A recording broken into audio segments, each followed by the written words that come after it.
The darkness inside the small adobe workshop was so complete that the air itself seemed to have weight, pressing gently against the walls that held the coolness of the night like water held in a clay jar. Outside, in the broad valley that stretched between low hills covered with dry grass and scattered oaks, there was no wind and no sound beyond the faint rustle of a leaf turning in its sleep. The year was 1848, and the land known as Mexican California lay under a sky still dusted with stars that had not yet begun to fade. A single rooster, far off on a neighboring rancho, broke the silence with a long, wavering call that floated across the empty fields, and through the single small window of the workshop, where it mingled with the smell of old leather and settled dust. Inside, the saddle-maker stirred from a shallow sleep in a room adjacent to the workshop, rising from a low cot covered with a wool blanket that he folded once, then folded again, and placed at the foot of the bed. He moved through the dark with the ease of long habit,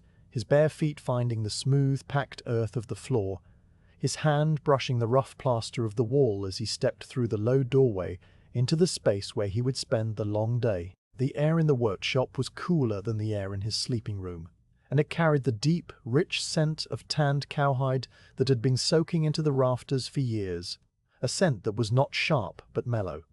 like the memory of wood smoke and animal fat and the oil of his hands. He stood for a moment in the center of the room, his eyes slowly adjusting to the darkness, and he could just make out the shapes of his workbench, the shelves, the hanging strips of leather that dangled like sleeping vines from pegs driven into the adobe bricks. He reached for the shelf where he kept his oil lamp, a simple vessel of tin with a tapered glass chimney that was cool to the touch. His fingers found it unerringly, lifting it with care and setting it on the broad wooden bench that dominated the center of the room. Next to the lamp lay a small tin box containing a flint and steel, and he opened it with a soft click of the hinged lid, removing the curved steel striker and a piece of charred linen that would catch the spark. He knelt slightly, bringing the tools close to the wick of the lamp, and struck the steel against the flint once. A brief, bright scratch of light that vanished, then a second time, and on the third strike a tiny orange spark leaped onto the charred cloth and began to smolder with a red glow. He coaxed the ember to life with a gentle breath, his exhalation a soft and steady stream that made the glow pulse brighter. And then he touched the smoldering linen to the wick. The flame caught with a small pop, and the lamp began to burn with a quiet, steady hiss. The golden light that spread outward was gentle and unhurried, pushing back the darkness inch by inch until the workshop emerged in soft, wavering outlines. The flame painted the walls with a warm amber hue, revealing the texture of the adobe bricks with their tiny cracks and the faint impressions of the hands that had pressed them into wooden molds long ago. On the wall to his left, a row of leather straps hung from wooden pegs, each strap a different width and thickness, some darkened with age and oil, others still pale and stiff from the tanning pit. Above the bench, a shelf ran the length of the wall, and on it rested spools of waxed linen thread, each spool wound tight and neat, the thread glinting dully in the lamp's glow. Next to the thread lay a collection of awls with polished wooden handles, their steel points protected by tiny leather caps, and a row of curved needles that were thick enough to pierce rawhide without bending. The light found the surface of the workbench itself, a massive slab of oak that had been worn smooth by decades of use, its surface marked with faint scratches and the ghostly outlines of saddle parts traced and retraced over countless projects. The saddle-maker stood still for a long moment, letting his gaze travel across the familiar objects of his trade, each one in its assigned place. The air was filled with a quiet that was not silence, but a low, continuous presence composed of the lamp's hiss, the distant rooster that called again, and the barely perceptible creak of the wooden roof beams as they adjusted to the cooling night air. He drew a deep breath through his nose, savoring the smell of the workshop. It was a layered scent. First the sharp tang of the burning lamp oil, then the earthy dust of the dirt floor, then the richest note of all, the full, warm aroma of the tanned hides that were his livelihood.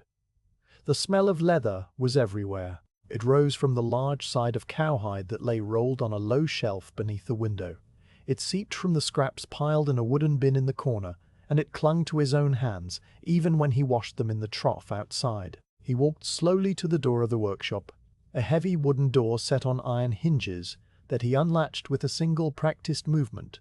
It swung outward without a sound, revealing the yard outside still cloaked in the deep blue of early morning. The sky had begun to change, the blackness thinning just above the eastern hills, where a faint band of color was appearing, not yet light, but a lessening of the dark. The air that drifted through the open door was cool and clean, carrying with it the scent of dry grass and sage and the distant sweet smell of water from the creek that wound through the valley. He stood in the doorway, his silhouette framed by the lamp glow behind him, and looked out at the shapes of the oaks that stood like patient sentinels against the fading stars. One star, brighter than the rest and low on the horizon, twinkled once as if in greeting before it too began to pale. He watched the sky for a minute, maybe two, his mind moving at the same slow pace as the dawn, and then he turned back inside, closing the door, but not latching it, leaving it just slightly ajar, so that a sliver of the morning breeze could slip through and freshen the air. Back at the bench, he began to gather the tools he would need for the long day of cutting and stamping that lay ahead. He took down a crescent-shaped leather knife from its hook on the wall, its curved blade protected by a sheath of soft deer leather that he slipped off with a single pull, setting the knife on the bench with its handle angled toward his right hand. Next, he lifted a heavy wooden mallet from the shelf, weighing it in his palm and running his thumb over the head, which was made from a dense piece of ironwood, so dark it was nearly black. The mallet had a comfortable heft, balanced just behind the head, and the handle was worn to a smooth polish where his fingers always grasped it. He placed it next to the knife, aligning them carefully so that they would not roll or clatter. Then he took down a set of iron stamps, each one different, a backgrounder with its face covered in a fine crosshatch pattern, a veiner that had a curved, undulating surface like a tiny slice of a river,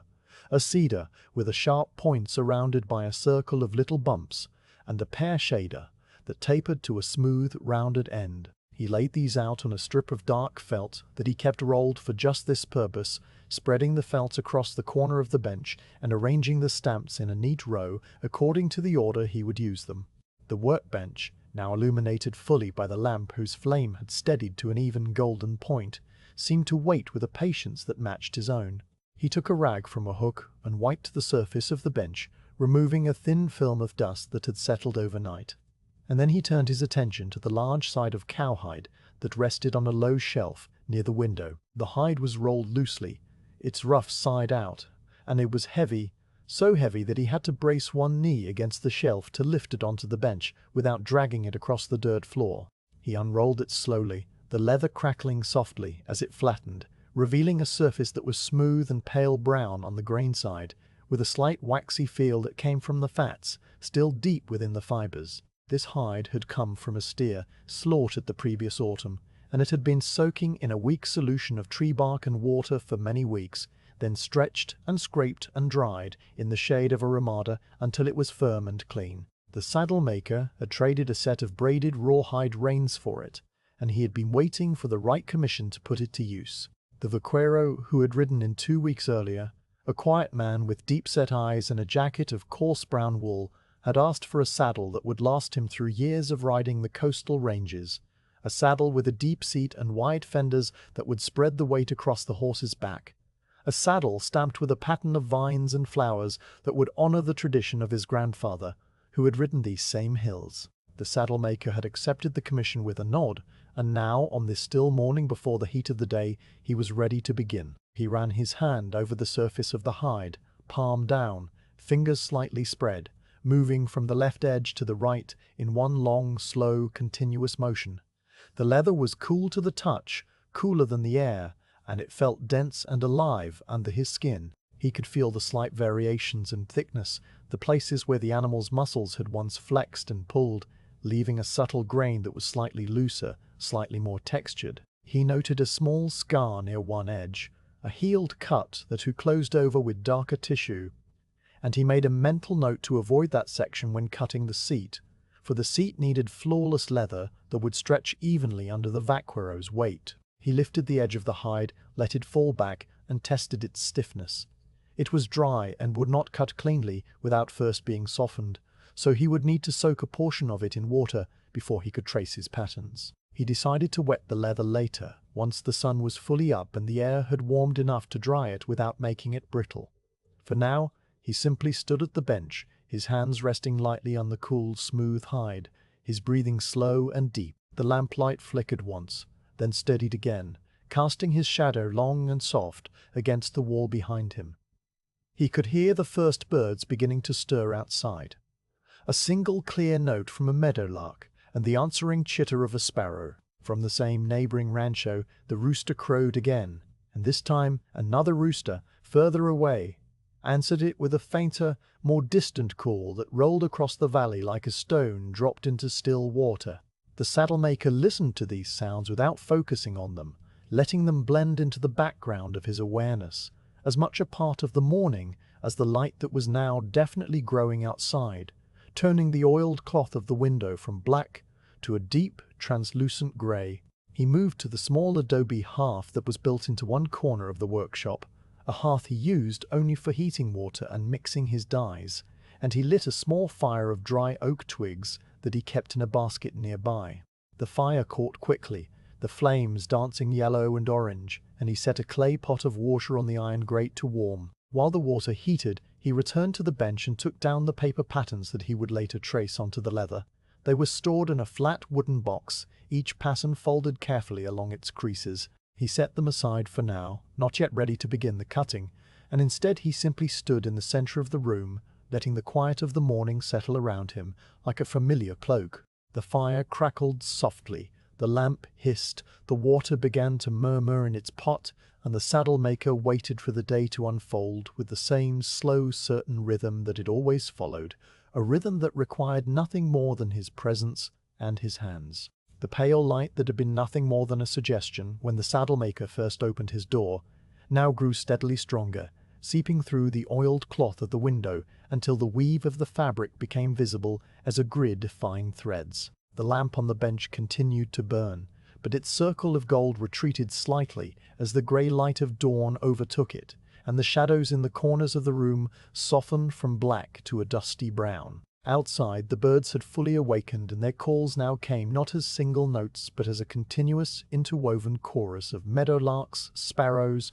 and the distant laughing cry of a flicker. The saddle-maker stood beside the workbench, looking down at the full side of cowhide that lay spread across the oak surface, its pale brown grain now clearly visible in the growing light. The hide was large, nearly the length of a man, and its edges were irregular where the tanner had trimmed away the thinner belly sections, leaving a shape that was roughly rectangular but with gentle, sweeping curves at the corners. The color was not uniform. It shifted from a light fawn in the center to a slightly deeper amber near the edges where the hide had been thicker during the tanning process, and there were faint patches that were almost gray, almost blue, like the bloom on a grape, where the natural oils had risen to the surface and dried in a delicate haze. He leaned closer, bringing his face to within a hand's breadth of the leather,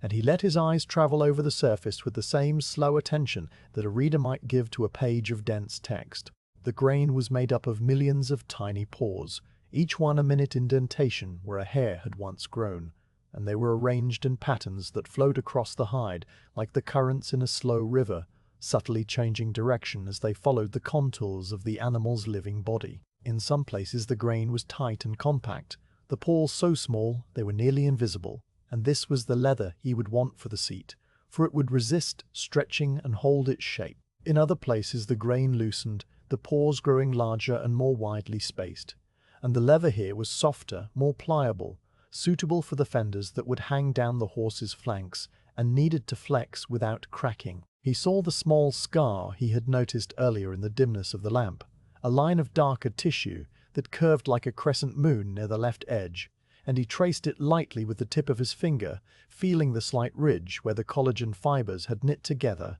in a denser formation. The scar was old and well healed, and though it would not compromise the strength of the leather, it would not take the stamping die evenly, so he would avoid it when laying out his pattern pieces. There were other marks as well, a cluster of tiny punctures from a mesquite thorn that had worked its way under the skin, a faint stretch mark where the steer had gained weight during a lush spring,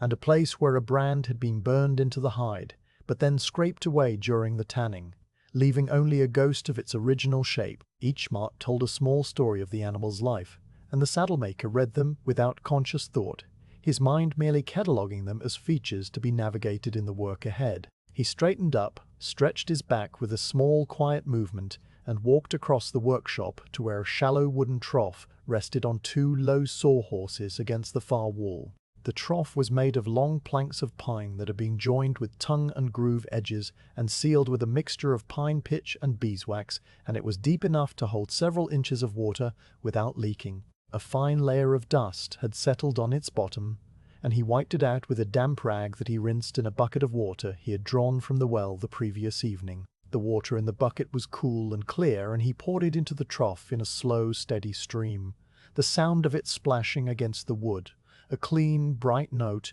in the quiet of the workshop. He poured until the trough was a little more than half full, and then he dipped his fingers into the water to test its temperature. It was cool, but not cold, exactly right for soaking leather, for water that was too cold would shock the fibers and make them brittle, while water that was too warm would open the pores too quickly and cause the hide to absorb moisture unevenly. He let his hand rest in the water for a moment, feeling the liquid press gently against his skin,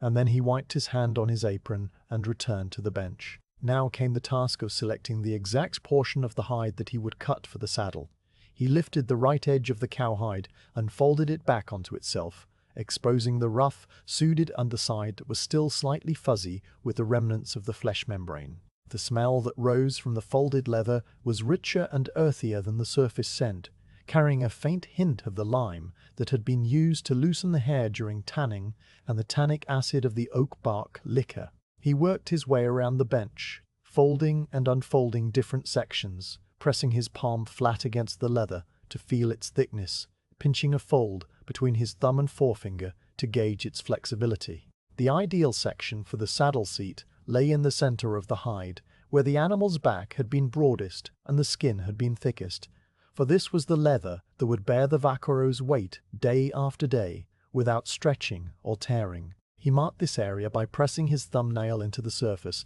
leaving a small crescent impression that would guide him when he began to trace his patterns. Then he identified the sections for the fenders, the skirts, and the stirrup leathers,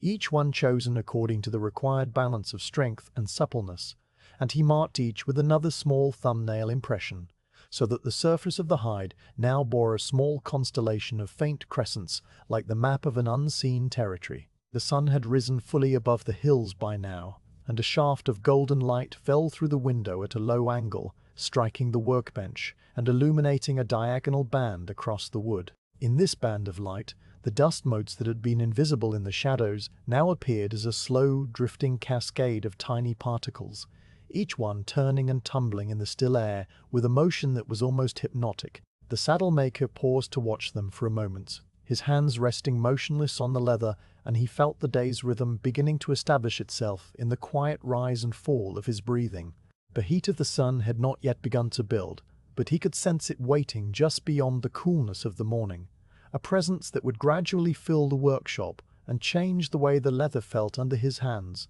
making it more pliable, more willing to accept the stamping that would come later. He knew from long experience that it was better to do the cutting in the cool hours, while the leather was still firm and would not stretch under the knife. So he decided to begin the soaking now, while the morning was still fresh. He lifted the hide carefully, using both hands to support its weight, and he carried it to the trough, draping it over the edge, so that the section he had marked for the seat hung down into the water. The leather was stiff enough that it resisted bending, and he had to coax it into the trough with gentle, steady pressure, smoothing out the air pockets that formed between the hide and the water's surface. As the leather absorbed the water, its color began to darken from pale fawn to a rich, wet brown, the change spreading outward from the point of immersion in a slow, creeping wave like a shadow moving across the land. He watched the water darken the hide, and he adjusted its position slightly, making sure that the excess leather draped over the edge of the trough in a way that would not create sharp folds or creases. The smell of wet leather began to rise from the trough, a clean, animal scent that was different from the dry aroma of the stored hides, more immediate and more alive, like the smell of a horse's flank after a light rain. He left the hide to soak, and he walked back to the bench, where he took up the rag and wiped his hands slowly, one finger at a time, removing the faint residue of dust and oil that had transferred from the leather.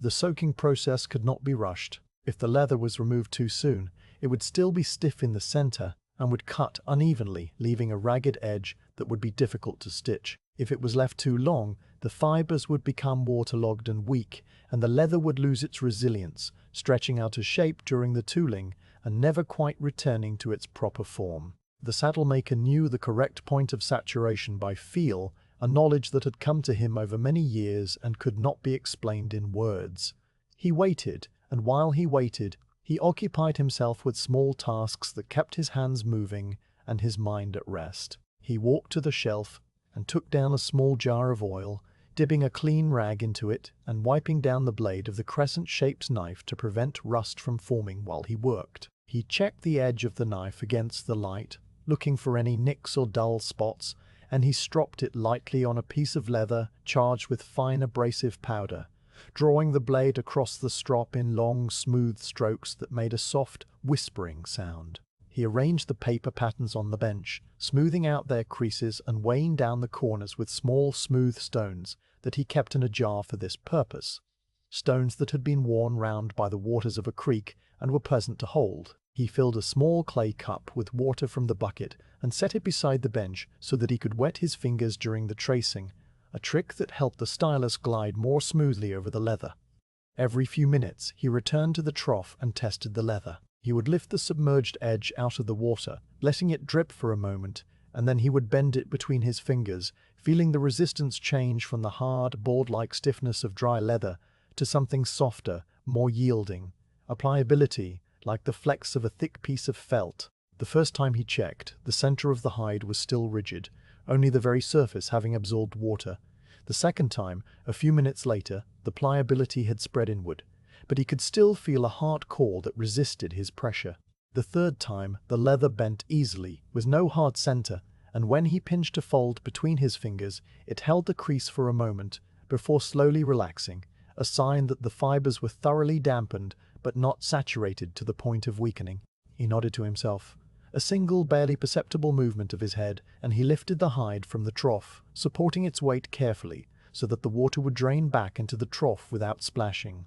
He carried it to the bench, his steps slow and deliberate, and he laid it out on the oak surface, smoothing it flat with his palms. The wet section was now a deep chocolate brown, and it gleamed in the shaft of sunlight that still fell across the bench, the water beading on the surface in tiny droplets that caught the light and scattered it into small rainbows. He took up a clean, dry rag and began to blot the surface of the leather, pressing gently to remove the excess water without disturbing the grain. The rag absorbed the moisture quickly, darkening as it grew damp, and he turned it to a dry section several times, until the leather no longer glistened,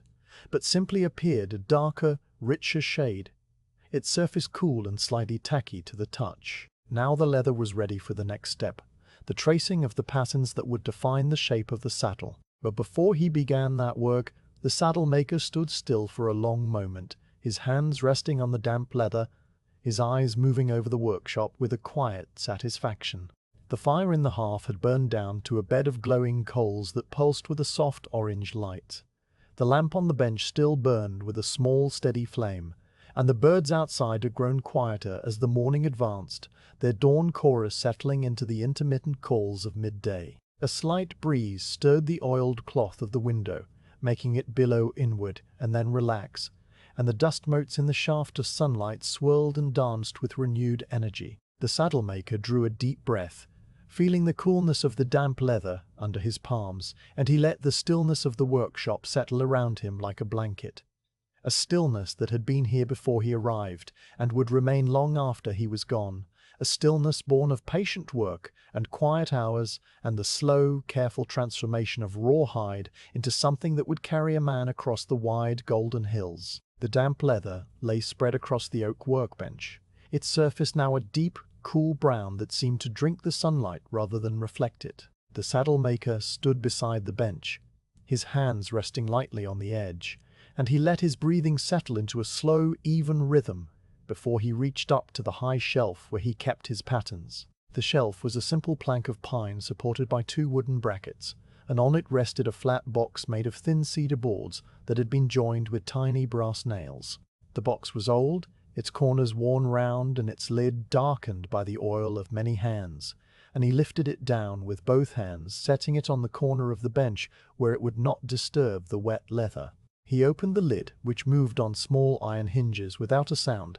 and inside, nested in a bed of soft scrap leather, lay the paper patterns that he would use to shape the saddle. Each pattern had been cut from heavy, cream-colored paper that had yellowed with age, the edges no longer crisp but soft and fibrous where countless fingers had handled them. The paper was thick enough to hold its shape, yet flexible enough to conform to the gentle curves of the leather, and it smelled faintly of dust and linseed oil, a clean, quiet scent that rose from the box as he lifted the patterns out one by one. He laid the first pattern on the bench beside the leather, a shape that defined the seat of the saddle,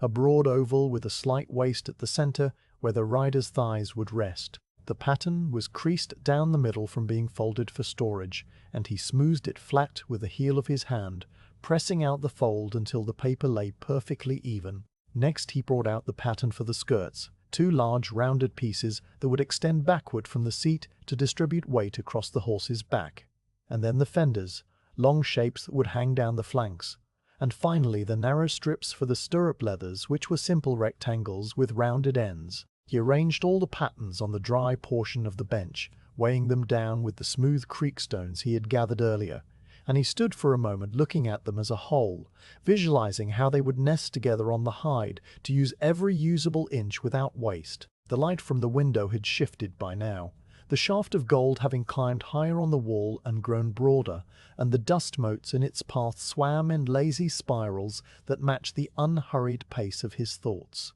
He selected the seat pattern first, lifting it carefully by its edges and carrying it to the damp section of the leather. He positioned it tentatively, laying it down on the darker area and then shifting it slightly to the left, then a fraction to the right, his eyes measuring the distance from the scar and the mesquite punctures he had noted earlier. The pattern needed to avoid those imperfections entirely, for the seat was the heart of the saddle and must be flawless. He nudged it upward by the width of 2 fingers, then rotated it a single degree to better align with the natural grain lines that ran across the hide,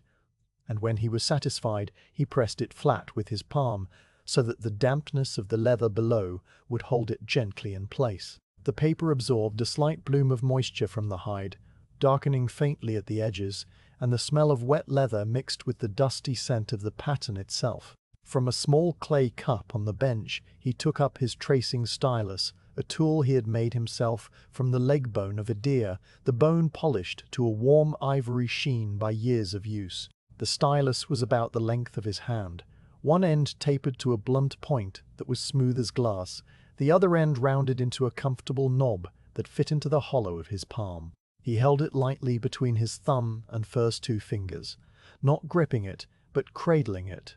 and he touched the point to the edge of the paper pattern at the top of the seat. The stylus made a soft, whispering sound as he drew it along the paper's edge, a sound so quiet it was almost buried under the distant calls of the birds outside. The bone point pressed a faint groove into the damp leather, a line that was no deeper than a hair but that would remain visible even after the leather dried, guiding his cutting knife when the time came. He traced the entire perimeter of the seat pattern with one slow, unbroken motion, his hand moving at a constant speed, the stylus never lifting from the leather even as he rounded the tight curves at the front and rear of the oval. When he reached the point where he had begun, he lifted the stylus carefully and set it down on the bench, then peeled the pattern away from the leather in a single, smooth pull that left the traced outline clearly visible,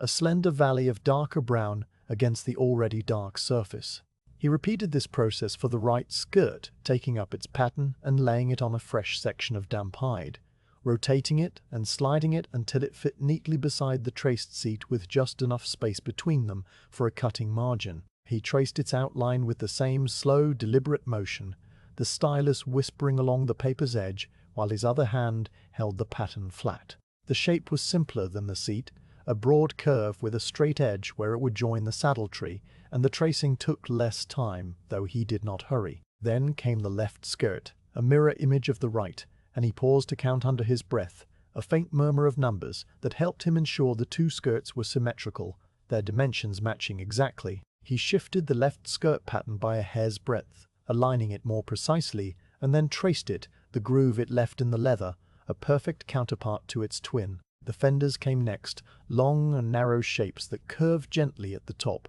and flared slightly at the bottom where they would hang beside the horse's ribs. He placed the first fender pattern along one edge of the hide, where the leather was slightly thinner and more flexible, and he traced it with the same whispering stroke, the stylus gliding over the damp grain like a skater on a frozen pond. The second fender he laid out on the opposite side of the hide, checking its alignment against the grain lines and against the first fender's placement. And he counted again, his lips moving silently, his eyes flicking back and forth between the two. He adjusted the pattern 3 times before he was satisfied, each adjustment a minute shift that would have been invisible to anyone watching. And then he traced it. The narrow strips for the stirrup leathers were last, and he laid them out in the spaces that remained, small rectangles that required only a few inches of stylus travel each, traced with the same unhurried care as everything else. All the while the workshop remained wrapped in its deep quiet,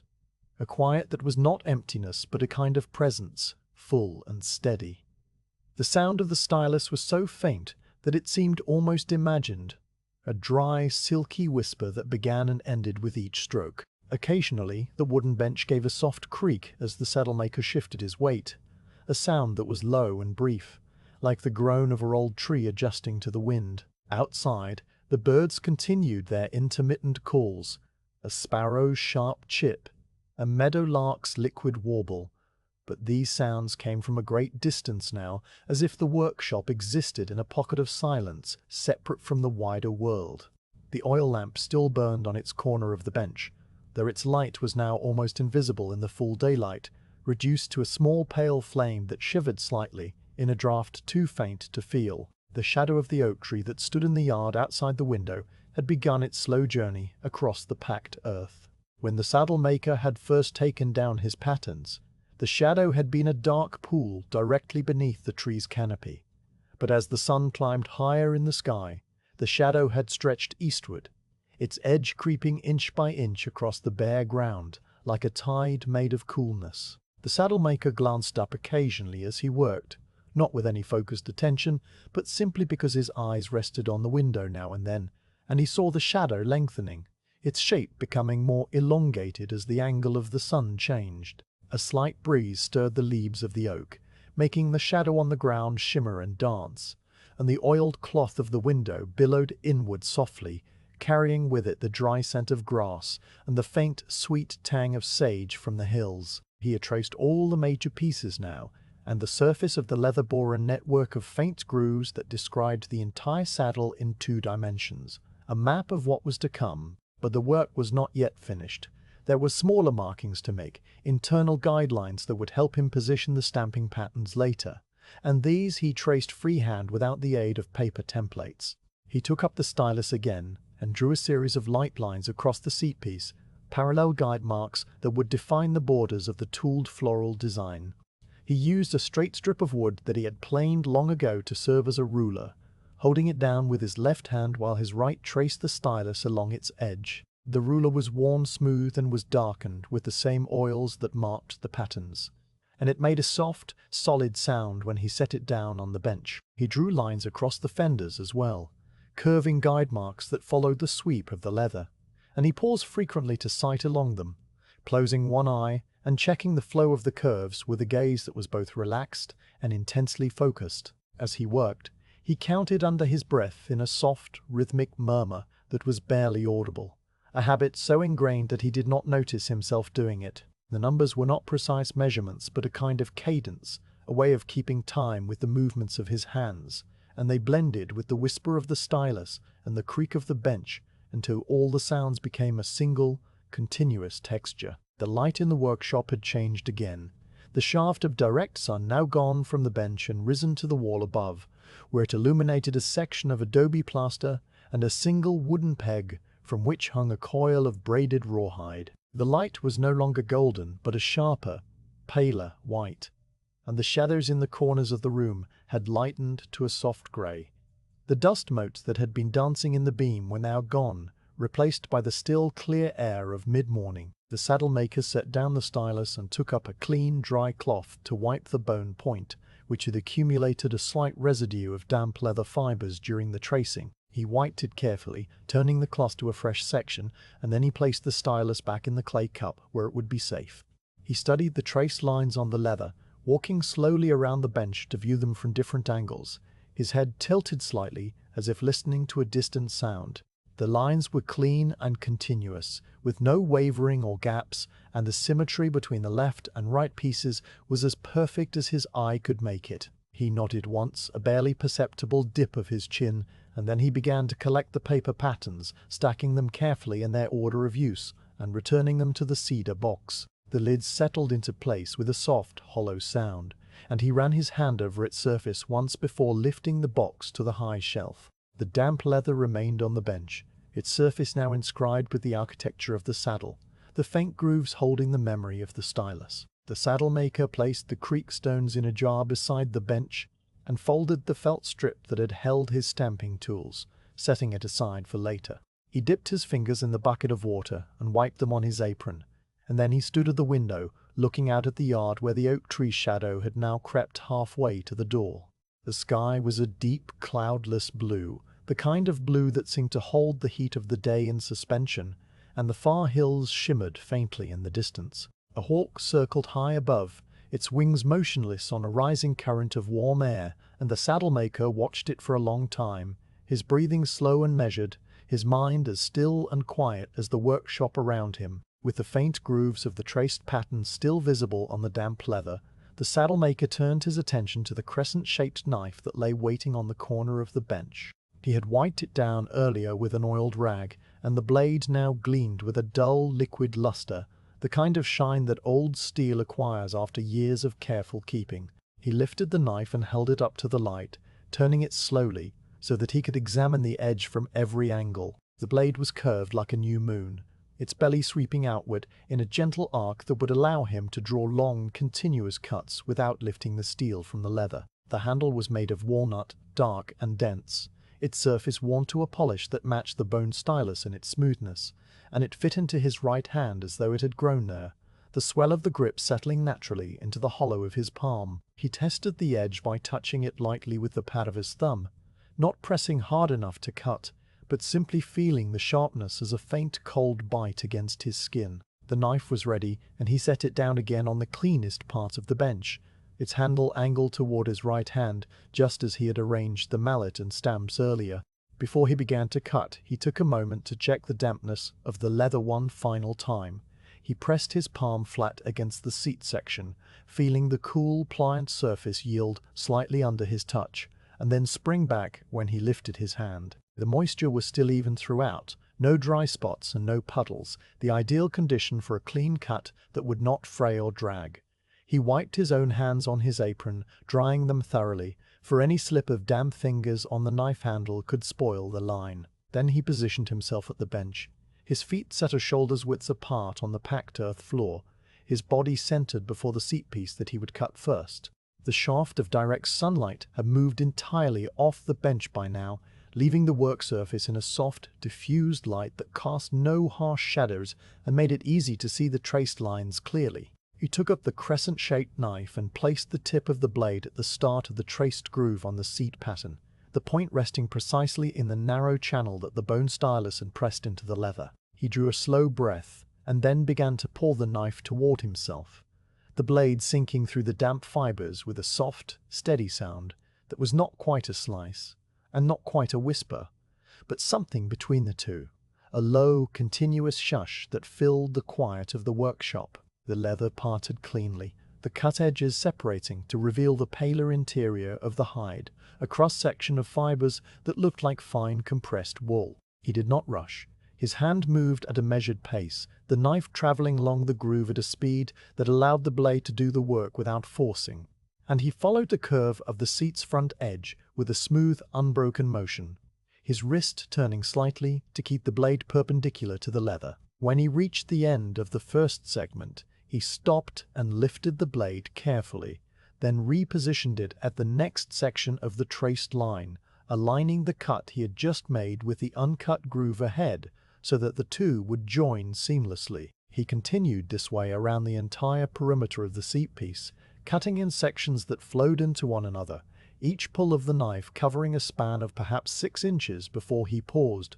repositioned, and began again. As the blade separated the leather, he could feel the resistance of the material through the handle, a subtle feedback that told him when the knife was cutting cleanly and when it needed a slight adjustment of angle. The damp leather offered a steady, uniform resistance, neither too soft nor too tough, and the knife moved through it with the ease of a skiff gliding over still water, leaving behind a cut edge that was smooth and square. Occasionally, a tiny fragment of leather fiber would cling to the blade, and he would pause to wipe the steel on a rag that he kept beside his right hand, a simple motion that became part of the rhythm: pull, cut, lift, wipe, reposition, pull again. The sound of the knife blended with the faint, distant calls of the birds outside and the soft hiss of the oil lamp, which still burned on its corner of the bench, and the room settled into a deep, meditative quiet that wrapped around the saddle-maker like a familiar garment. When the last section of the seat piece was cut, he set down the knife and used both hands to gently separate the oval from the surrounding hide. He lifted it slowly, feeling the slight tackiness of the damp leather as it peeled away from the bench, and he held it up to the light for a moment, examining the edges for any roughness or irregularity. The shape was perfect, an unbroken oval with a gentle waist at the center, its edges clean and square. He laid it on a clean section of the bench, away from the remaining hide, and he smoothed it flat with his palm, pressing out the slight curl that had formed along the cut edge. Then he returned his attention to the main hide and the next traced pattern, which was the right skirt. The right skirt was a larger piece, its outline a broad sweep that curved outward and then back, and he began to cut it with the same unhurried pace he had used for the seat. The knife traced the groove in one long curve, the steel disappearing into the dark, damp leather and emerging on the other side with a faint, wet gleam. The sound was as steady as before, that soft shush that seemed to fill the room entirely, and the saddle-maker's breathing fell into synchronization with the movement of his hand. A slow inhalation as he drew the knife toward himself,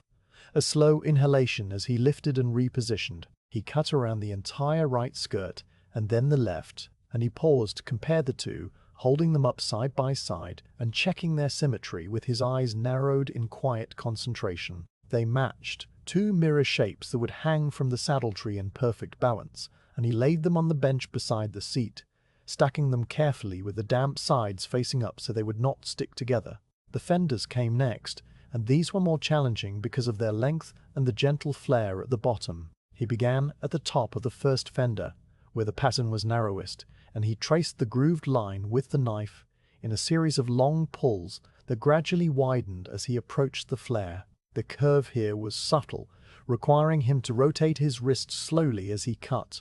and he moved with the same deliberate care he had brought to every previous step, never hurrying,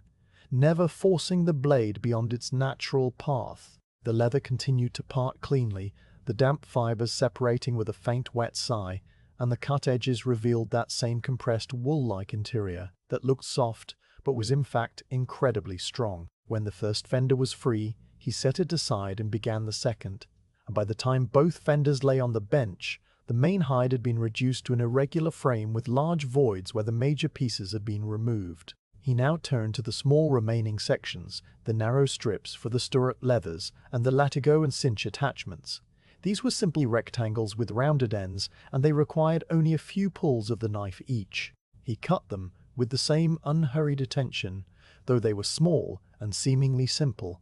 for he knew that even the smallest piece of a saddle bore weight and stress and must be cut with as much precision as the largest. He traced the knife along the short, straight lines, rounded the corners with a gentle curve of his wrist, and then lifted each strip free, laying them in a neat pile on the bench. When the last strip was cut, he set down the crescent-shaped knife and let out a slow, quiet breath that he had not realized he had been holding. The bench was now covered with the cut pieces of the saddle, arranged in an orderly fashion that mirrored the way they would eventually be assembled. At the center lay the seat, its oval shape dark and damp, the waist clearly visible. Flanking it were the two skirts, their broad curves spreading outward like wings. Below them, the fenders extended their long, narrow shapes, and off to one side, the small strips for the stirrup leathers and attachments formed a neat little stack. The remaining hide, the frame from which these pieces had been extracted, lay at the far end of the bench, its edges irregular and its surface marked with the empty spaces where the saddle had been. The saddle maker looked at the assembled pieces for a long, quiet moment, his eyes moving from one to the next, checking each shape against his mental image of the finished saddle. The proportions looked right, the symmetry was true, the leather was cut cleanly and would stitch together without gaps. He took up the rag and wiped the knife blade thoroughly, removing all traces of moisture and leather fiber, before sliding the blade back into its deerskin sheath. The sheath was soft and pliable, and it closed around the steel with a gentle, silent embrace. He hung the knife on its hook on the wall, exactly where it had been before, and then he turned to the cut pieces on the bench. One by one, he lifted them and blotted them with a dry cloth to remove any excess moisture that might cause them to mildew while they waited for the next stage. He stacked them in a new order, the seat on the bottom, then the skirts, then the fenders, and he placed a smooth, oblong stone on top of the stack. A stone that was heavy enough to press the leather flat as it dried, but not so heavy that it would crush the fibers. The stone was grey and cool, its surface polished by a river that flowed somewhere far to the north, and it sat on the stack of leather like a sentinel, keeping the pieces flat and true. The fire in the adobe hearth had burned down completely by now, reduced to a bed of pale grey ash that glowed faintly orange in a few remaining spots. The oil lamp continued to burn, its flame a small steady point of gold, and the saddle-maker reached over and adjusted the wick downward slightly, so that the lamp would consume less oil while he worked on other things. The light in the workshop had shifted again, the sun having climbed high enough that it no longer streamed through the window at any angle, leaving the room lit by the broad, indirect glow of midday. The temperature had risen, not yet hot, but warm enough that the saddle-maker felt a faint sheen of perspiration on his forehead, which he wiped away with the back of his hand. He walked to the door and swung it open wider, letting the warm air of the yard drift in, carrying with it the scent of dry grass and the distant, sweet smell of water from the creek. The oak tree's shadow had now moved past the door entirely and lay stretched across the yard, a long pool of coolness that the chickens from the neighboring rancho might soon seek out for their midday rest. He stood in the doorway for a moment, his eyes resting on the hills in the distance, hills that were the color of pale gold and that shimmered slightly in the heat. A thin line of dust rose from a distant trail, where perhaps a vaquero was riding, or perhaps the wind had simply kicked up a small eddy of dry earth. The saddle-maker watched the dust rise and settle, and then he turned back into the workshop, his feet finding the familiar packed earth of the floor, his hands reaching for the next set of tools that would carry him through the afternoon. The cutting was done, the stamping and tooling awaited. But for now, the workshop was quiet again, the pieces of the saddle resting under their smooth stone weight, and the saddle-maker allowed himself a long, slow pause, a breath of stillness in the middle of the unhurried day. With the cut pieces of leather resting under their smooth stone weights, and the workshop settled into the deep quiet of midday, the saddle-maker turned his attention to the small adobe hearth in the corner of the room. The fire he had lit earlier had gone completely cold, leaving only a bed of grey ash that held no warmth, and he knelt to brush the ash aside with a small iron shovel, clearing the grate until the blackened stones of the hearth were visible. He took a handful of dry oak twigs from the basket that sat nearby, arranging them in a loose nest, and he struck his flint and steel together until a spark caught on a shred of charred cloth.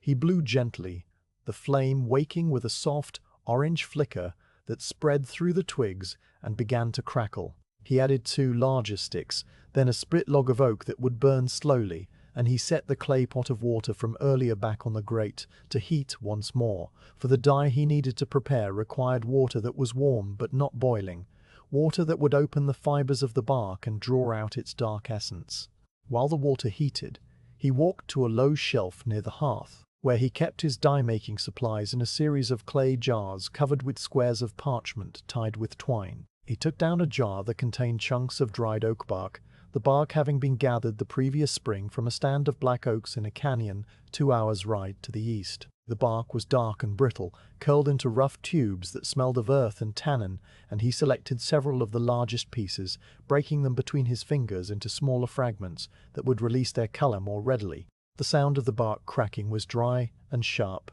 a short, crisp note that punctuated the quiet, and the scent that rose from the broken pieces was astringent and clean, like the smell of fallen leaves after a rain. He dropped the fragments into the clay pot of warming water, watching them sink and then bob to the surface, and he stirred them with a smooth stick of manzanita wood until they began to darken the water to a pale amber tea. The second ingredient was a small pot of iron oxide, a fine powder the color of rust that he had prepared himself by soaking old iron nails in vinegar and then scraping away the resulting corrosion, drying it in the sun, and grinding it between two flat stones until it was as fine as flour. He lifted the lid of the pot carefully, for the powder was light and would drift into the air if disturbed, and he used a tiny wooden scoop to measure out a portion no larger than a thumbnail. He tipped the scoop over the clay pot, and the rust-red powder fell into the water with a soft hiss, the particles dispersing in dark, swirling clouds that began to mingle with the amber of the bark extract. The combination of tannin from the oak bark and iron from the oxide would create a chemical reaction that produced a deep, permanent black dye, a dye that would not fade in the sun or bleed when the leather grew wet, a dye that had been used by tanners and leather workers for generations. He stirred the mixture again, the manzanita stick moving in slow circles, and the color deepened from amber to a rich dark brown that was almost black, the hue of strong coffee held up to the light. The dye needed to steep for a while, to allow the bark to give up all of its tannin and the iron to fully react, so the saddle maker set the pot to one side of the hearth where the warmth was gentle but not direct, and he placed a lid loosely over the top to keep out any dust. He turned then to the workbench, where he had earlier laid out a strip of dark felt, and he began the methodical task of arranging his stamping tools in the precise order he would use them. The felt strip was about the length of his forearm, made of thick, pressed wool that was soft enough to cushion the iron heads of the tools and prevent them from knocking against each other. He unrolled it across the cleanest section of the bench, smoothing it flat with his palm, and then he went to the shelf where his stamps waited, each one hanging from a small leather loop or resting in a grooved cradle of wood. He took down the backgrounder first, the stamp he would use to fill the empty spaces of the design with a fine, even texture that would make the raised floral patterns stand out in relief. The backgrounder had an iron head about the size of a small coin, its face engraved with a crosshatch pattern of tiny intersecting lines that left a basket weave texture in the leather. He held it up to the light and turned it slowly, inspecting the face for any specks of rust or embedded leather debris.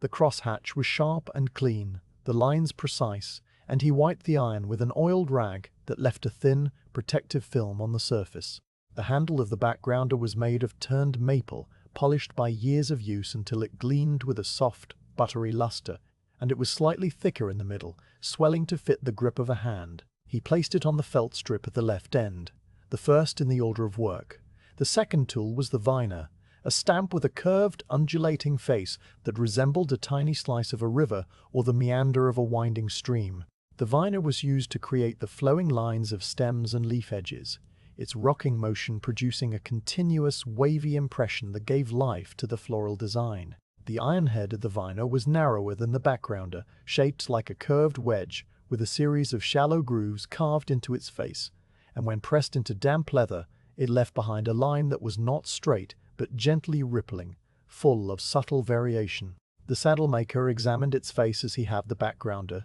looking for any dulling of the grooves, and he wiped it with the oiled cloth, working the oil into the tiny crevices to prevent rust. Its handle was identical to the backgrounder's, smooth and polished, and he placed it on the felt strip next to the first tool, aligning it carefully so that the iron heads would not touch. Next came the cedar, a small pointed stamp whose face consisted of a sharp central point surrounded by a circle of 6 smaller bumps, an arrangement that left an impression resembling a tiny flower center or a cluster of seeds. The cedar was the smallest of the stamps, its iron head no larger than the tip of his little finger, and it required a light, precise blow to avoid punching too deep into the leather. He inspected its point, checking that it was still needle-sharp and that the surrounding bumps were even and unworn,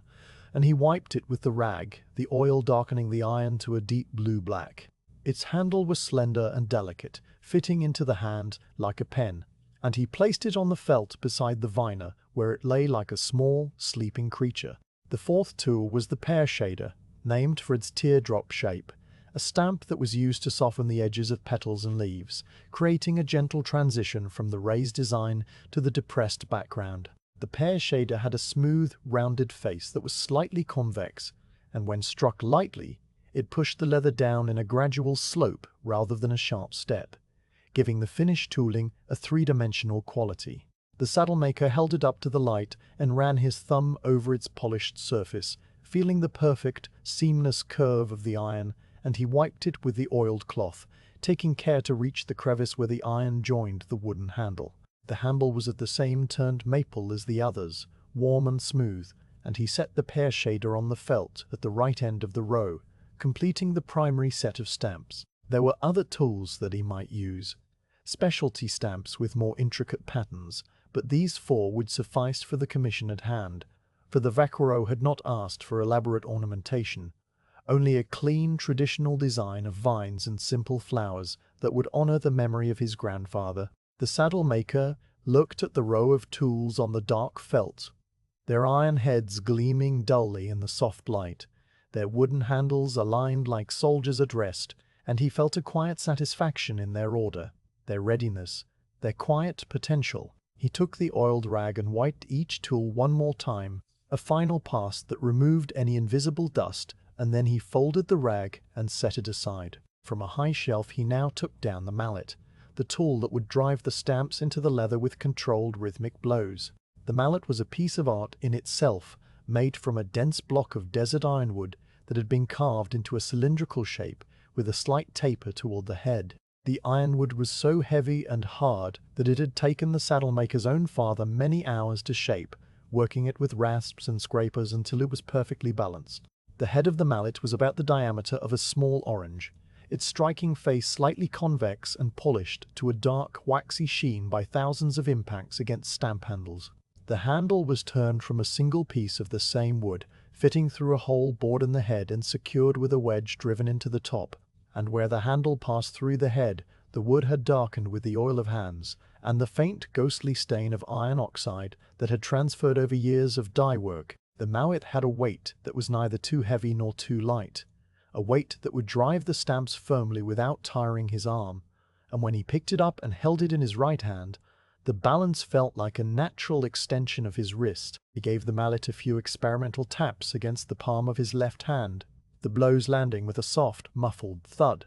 and he adjusted his grip slightly, finding the place on the handle where his fingers naturally close with the least effort. He set the mallet down on the bench beside the felt strip, its handle angled toward his right hand so that he could reach it without looking, and then he took his low stool from its place against the wall and positioned it before the workbench. The stool was a simple construction of oak, its seat hollowed into a shallow curve by the weight of many years of sitting, and its legs were slightly uneven, requiring him to tilt it to one side to keep it steady on the packed earth floor. He sat down heavily, his body settling into the familiar contour of the wood, and he let out a slow, quiet breath that seemed to release the last of the morning's energy and prepare him for the long, repetitive work of the afternoon. Before he began to stamp, he needed to prepare the surface on which he would work. He lifted a slab of polished marble from a shelf beneath the bench, a stone that had been cut from a quarry far to the south and brought north along old trading routes. The marble was cool and smooth, its surface a pale grey with faint veins of darker mineral that ran through it like the lines on a map, and it was heavy enough that it would not shift under the blows of the mallet. He laid the slab across his thighs, settling it into place so that the weight was distributed evenly, and he placed a square of clean, soft leather on top of the marble to serve as a cushion, a layer that would prevent the stamps from bouncing and would protect the marble from chipping. He adjusted the angle of the slab, tilting it slightly toward him so that his hands would fall naturally onto the work, and then he sat still for a moment, his palms resting on the cool stone, his breathing slow and deep. The workshop had grown warm with the heat of midday, the air thick and still, and the scent of the steeping dye drifted from the hearth in faint, astringent waves that mingled with the ever-present aroma of leather. The oil lamp on the bench continued to burn with a low, steady flame, and a single fly buzzed lazily near the window, its drone a soft, hypnotic note that rose and fell in the quiet. From outside came the distant sound of the chickens of the neighboring rancho, their clacking a gentle, intermittent murmur that was as much a part of the afternoon as the heat itself. The saddle-maker sat on his stool, the marble slab balanced on his knees, the mallet and stamps arrayed before him, and he waited, not impatiently, but with a stillness that was its own kind of activity, a gathering of focus that would carry him through the long hours of stamping that lay ahead. The dye in the clay pot steeped and darkened, the ironwood mallet gleamed in the soft light, and the tools on their felt strip lay in perfect, quiet order, ready for the first careful blow. The marble slab rested cool and heavy across the saddle-maker's thighs, its pale grey surface veined with delicate lines of darker mineral that seemed to shift slightly as the light in the workshop changed. On top of the marble he had placed a square of soft, clean leather to serve as a cushion, and now he reached for the first fender from the stack of cut pieces that waited under the smooth stone weight. He lifted the fender carefully, peeling it away from the skirt beneath,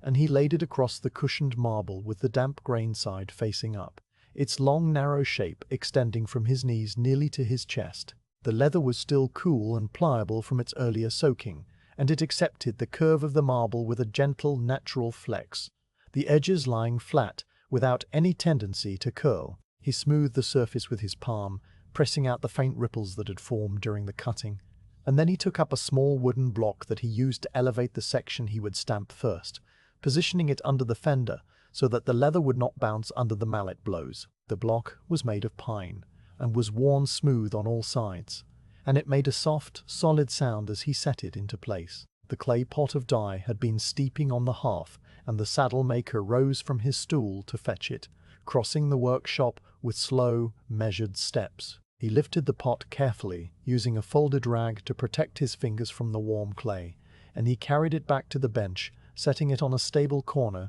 where it would not tip. The dye had darkened to a deep, rich black brown, the color of strong coffee or the bark of a wet oak, and the surface of the liquid was perfectly still, reflecting the lamp flame in a tiny, wavering point of gold. He removed the lid and stirred the dye once more with the manzanita's stick, the motion slow and circular, and the scent that rose from the pot was stronger now, an astringent, earthy aroma that seemed to clear the air of every other smell. He set the stick aside on a small scrap of leather and then placed a clean rag next to the pot, a rag that he would use to wipe excess dye from the stamps between impressions. The backgrounder was the first tool he would use, and he took it up from the felt strip, his fingers closing around the polished maple handle with a grip that was firm but not tight. He held it for a moment, feeling the familiar weight and balance, and then he dipped the iron head into the pot of dye. The liquid closed over the crosshatch pattern with a soft sucking sound, and when he lifted the stamp, the iron was coated with a thin, dark film that gleamed wetly in the lamplight. He tapped the stamp lightly against the rim of the pot, a gentle, practiced motion that shook loose any excess dye without causing drips, and then he brought the stamp to the fender, positioning it at the very edge of the border where the penciled guideline began its flowing, vine-like curve. The first blow of the mallet was a single, controlled tap, the ironwood head striking the end of the backgrounder with a soft, muffled thud that was absorbed almost entirely by the marble slab and the leather cushion beneath. The stamp sank into the damp leather, its crosshatch pattern pressing a neat, square impression that darkened as the dye transferred from the iron to the hide. He lifted the stamp, inspected the impression for a fraction of a second, and then shifted the tool to the right by a distance no greater than the thickness of a fingernail, aligning the edge of the stamp with the edge of the impression he had just made. He struck again, the mallet falling with the same soft, muffled thud, and a second square of crosshatch texture appeared beside the first, overlapping it perfectly, so that the two blended into a continuous, unbroken field. This was the rhythm that would carry him through the long afternoon, a rhythm composed of small, precise movements that repeated in an endless, soothing sequence. He dipped the stamp into the dye and tapped it against the rim, the two sounds blending into a single, quiet click. He placed the stamp on the leather at the exact point where the previous impression ended and the new one should begin, his eyes measuring the alignment with a focus that was both intense and relaxed. He struck the mallet, the blow landing with a soft thud that resonated faintly through the marble and into his legs. He lifted the stamp, moved it a hair's breadth to the right, and the sequence began again. Dip and tap, place and strike, lift and shift. The sounds of the workshop reduced to this repeating pattern, a quiet heartbeat of work that seemed to slow the passage of time itself. He worked his way along the border guideline in a slow, methodical progression, each square of crosshatch texture joining its neighbor to form a band of even, darkly tooled background that would make the floral design stand out in bold relief. The line curved gently, tracing the outer edge of the fender, and the saddle maker followed it without deviation, his wrist rotating the stamp slightly to keep it aligned with the curve. The mallet rose and fell with a constancy that never varied, its weight doing the work while his arms simply guided it, and the sound it made was so steady, so predictable, that it seemed to merge with the other quiet sounds of the workshop. The low hiss of the lamp, the distant clucking of the chickens, the faint buzz of the fly that still circled the window. After a span of minutes that might have been 10 or might have been 30, for time had begun to blur into the rhythm of the work, he reached a point where the border guideline turned a corner and began to trace the shorter edge of the fender. He paused here, setting the mallet down and flexing his fingers, which had grown slightly warm from the repetitive grip. He wiped the backgrounder on the rack, removing the accumulated dye and a tiny speck of leather fiber that had clung to one of the crosshatch grooves, and he looked at the work he had completed so far. The stamped border stretched along the edge of the fender, a band of neat, even texture that was a full shade darker than the surrounding leather, and the line of impressions was as straight and true as anything he had ever produced. He nodded once, a small private gesture of satisfaction, and then he rotated the fender on the marble slab so that the next section of the border faced him directly. The work resumed, the rhythm re-establishing itself with the ease of long practice. Dip the stamp into the pot and feel the slight resistance of the liquid against the iron. Tap the stamp against the rim and hear the soft, wet click. Place the stamp at the edge of the last impression and feel the alignment through the handle. Strike the mallet and feel the brief, solid impact travel up through the wood. Lift the stamp and see the fresh square of texture darkening the leather. Shift the stamp to the right by that same hair's breadth distance that had become as automatic as breathing. The sequence flowed in a continuous, unbroken stream, and the saddle maker's mind settled into a state that was neither focused nor unfocused, but something in between. A quiet, drifting awareness that noticed everything and nothing. The kind of awareness that comes only from repetitive work performed in solitude. The dye in the pot slowly diminished as the stamp carried it away impression by impression, and at a certain point, the saddle maker paused to add a small amount of warm water from a pitcher he kept nearby, stirring it into the dye with the manzanita stick to maintain the right consistency. The water swirled into the dark liquid in a spiral that gradually disappeared, and the dye was once again thin enough to coat the stamp evenly without clogging the fine lines of the crosshatch. He resumed the stamping, and the rhythm continued, the border growing longer with each square of texture, the guideline disappearing under the dark, tooled band. The heat of the afternoon reached its peak, and then began to wane almost imperceptibly, the quality of the light shifting from the harsh white of midday to a softer, yellower hue that suggested the sun was no longer directly overhead. The saddle maker did not notice this change consciously, but some part of his awareness registered it, for he leaned back on his stool and rolled his shoulders, which had grown stiff from the sustained posture, and he took a long, slow drink from a clay cup of water that he kept on the corner of the bench. The water was cool and tasted faintly of the minerals in the well, and he drank it slowly, feeling it spread through his chest in a pleasant, cooling wave. He set the cup down and wiped his mouth with the back of his hand, and then he looked at the fender, now nearly surrounded by the stamped border, only a short section remaining at the bottom where the flare began. He completed the last section of the border with the same careful, unhurried pace he had maintained throughout, refusing to rush simply because the end was near. The final square of crosshatch texture joined the circle, and the border now ran completely around the fender in an unbroken band, framing the empty central field where the floral design would later bloom. He set down the mallet and the backgrounder, and he lifted the fender from the marble slab, holding it up to the light with both hands. The stamped border was even and regular, the texture consistent throughout, and the dye had penetrated cleanly without bleeding beyond the impressions. He turned the fender over and checked the reverse side, where the blows of the mallet had left faint, corresponding bumps that proved the stamps had sunk to the correct depth without breaking through. The leather was still slightly damp, and it would need to dry slowly before he could proceed to the finer tooling. But for now, the border was finished, and it was good. He laid the stamped fender on a clean section of the bench, and covered it loosely with a dry cloth to protect it from dust while it rested. Then he reached for the second fender from the stack under the stone weight, drawing it out and laying it across the marble slab in exactly the same position as the first. The process would begin again. The same rhythm, the same sequence, the same slow, steady progression around the border.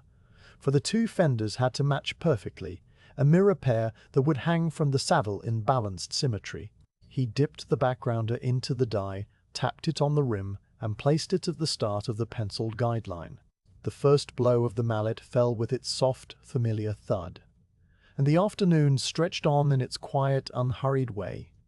The workshop wrapped in its cocoon of still air and old leather, and the gentle, repetitive sounds of a craftsman at his trade. With the borders of both fenders fully stamped, and the crosshatch textured dark and even around their perimeters, the saddle maker set the second fender aside the first and paused to let his hands rest. He had been gripping the mallet and stamp for a long stretch, and the muscles of his right forearm carried a faint, warm ache that was not unpleasant, the kind of tiredness that comes from steady, unhurried work rather than from strain. He flexed his fingers slowly, opening and closing them, and he rolled his wrist in a small circle, feeling the bones shift and settle. The light in the workshop had softened further, the harsh white of midday now replaced by a warm golden cast that slanted through the window at a lower angle and painted long amber rectangles across the adobe wall. The oil lamp still burned on the corner of the bench, its flame growing more visible as the daylight began its slow retreat, and the saddle maker reached over to turn the wick up slightly, brightening the small circle of gold that would soon become his primary illumination. He rose from his stool, setting the marble slab carefully on the bench, and he walked to the hearth where a few coals still glowed with a faint pulsing orange. He added a small stick of oak, watching it catch and flame, and then he lit a second oil lamp from the flame, one that hung on an iron hook driven into the adobe wall above the workbench. The second lamp's wick caught with a soft pop, and its glow joined the first, spreading a warm, even light across the bench that would allow him to see the fine details of the tooling he was about to begin. He adjusted the hanging lamp's height, raising it slightly so the light fell at the best angle, and then he returned to his stool, settling onto the worn, curved seat with the same heavy, comfortable settling he had made 100 times before. The backgrounder had done its work, creating a textured field that would make the floral design rise in relief, and now it was time for the viner, the cedar, and the pear shader to bring that design to life. He took up the first fender and repositioned it on the marble slab, rotating it so that the central field, the open panel of undecorated leather inside the stamped border, was directly before him. With a clean dry cloth he wiped the surface of the leather, removing any dust that had settled during the border work, and then he sat for a long moment, simply looking at the empty space, his eyes tracing the faint, penciled guidelines he had drawn earlier, lines that sketched the skeleton of the floral pattern, a central stem that flowed in a smooth, curving line from top to bottom, smaller stems branching off it at gentle angles, and at the end of each branch, a circle that marked the location of a flower. The lines were light, almost invisible in some places, but he could see them clearly, and he let his mind trace them once, twice, 3 times, memorizing the path his tools would follow. The viner was the first of the fine stamps he would use, and he took it from the felt strip, its curved, grooved face catching the doubled lamplight in a series of tiny, parallel gleams. He dipped the viner into the pot of dye, tapped it gently on the rim, and brought it to the top of the central stem, where the penciled line began its flowing descent. The viner was not used with a single, perpendicular blow like the backgrounder. Instead, it was rocked along the leather in tiny, incremental steps, each strike of the mallet tilting the tool forward by a fraction, so that the impression it left was a continuous, undulating line, a stem that seemed to move and sway. He placed the heel of the viner on the guideline, and struck the mallet softly, the blow landing with a lighter, brighter tap than the backgrounder had produced, a sound that was almost musical. He lifted the viner, moved it forward a millimeter, tilted it slightly,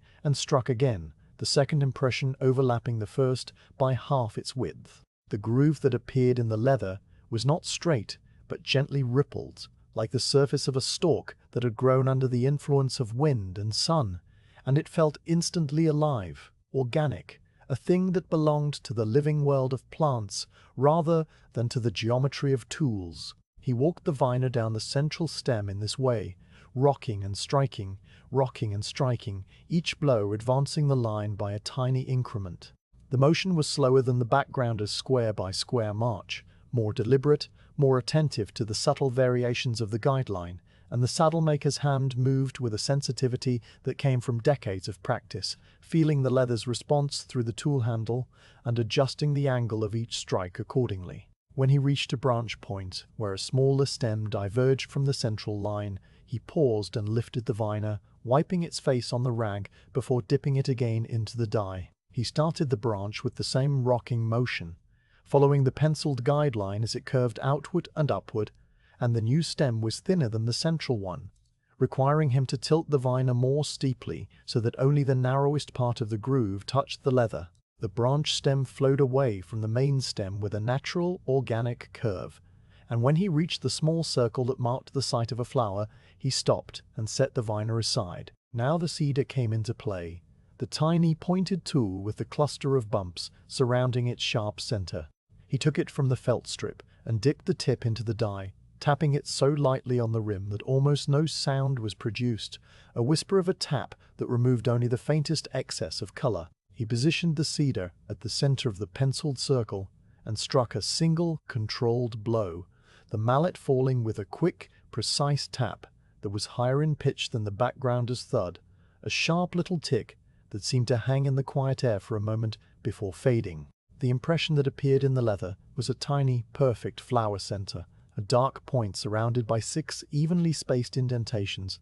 and it anchored the flower in place with a sudden, vivid presence. He struck the cedar 5 more times around the central point, creating a ring of seed clusters that radiated outward like the petals of a daisy, each blow landing with that same sharp, precise tick, tick, tick, the sound a delicate counterpoint to the viner's softer tap. With the flower center established, he took up the pear shader, its smooth teardrop face gleaming in the lamplight. The pear shader would create the petals themselves, not by cutting into the leather, but by pressing it down in gentle, sloping depressions that gave the illusion of volume. He dipped the shader into the dye and brought it to the edge of the cedar's seed cluster, tilting it so that only the narrow tip of the teardrop touched the leather. He struck a soft blow, and the leather sank in a subtle, rounded depression that tapered to a fine point at its inner end, like a petal that was attached at the center and widened as it extended outward, and around the first petal he struck a second,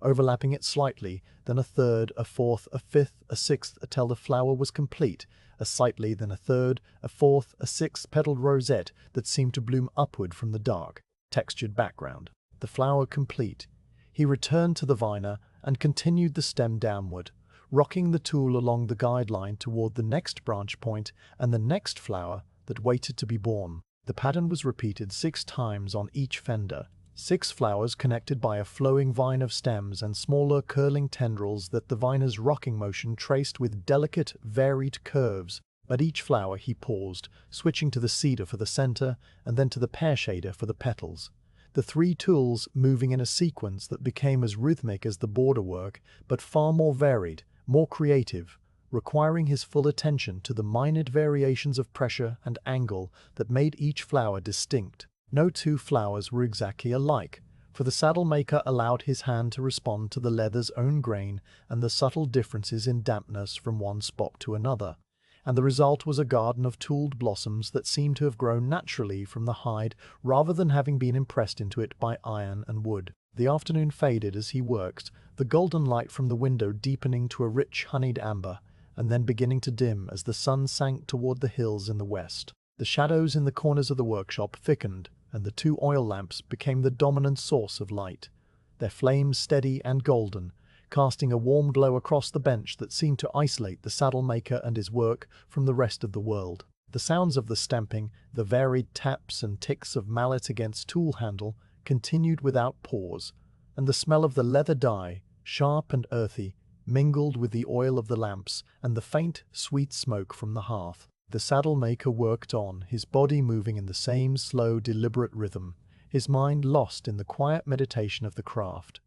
When he had finished the floral pattern on the first fender, he lifted it and turned it in the lamplight, examining the design from different angles. The vine flowed smoothly from top to bottom, its stems branching with a natural elegance, and the flowers, their centers dark and textured, their petals softly shaded, seemed to float above the crosshatch background like water lilies on the surface of a pond. He held the fender beside its twin, the one that still bore only the stamped border, and he studied the two together,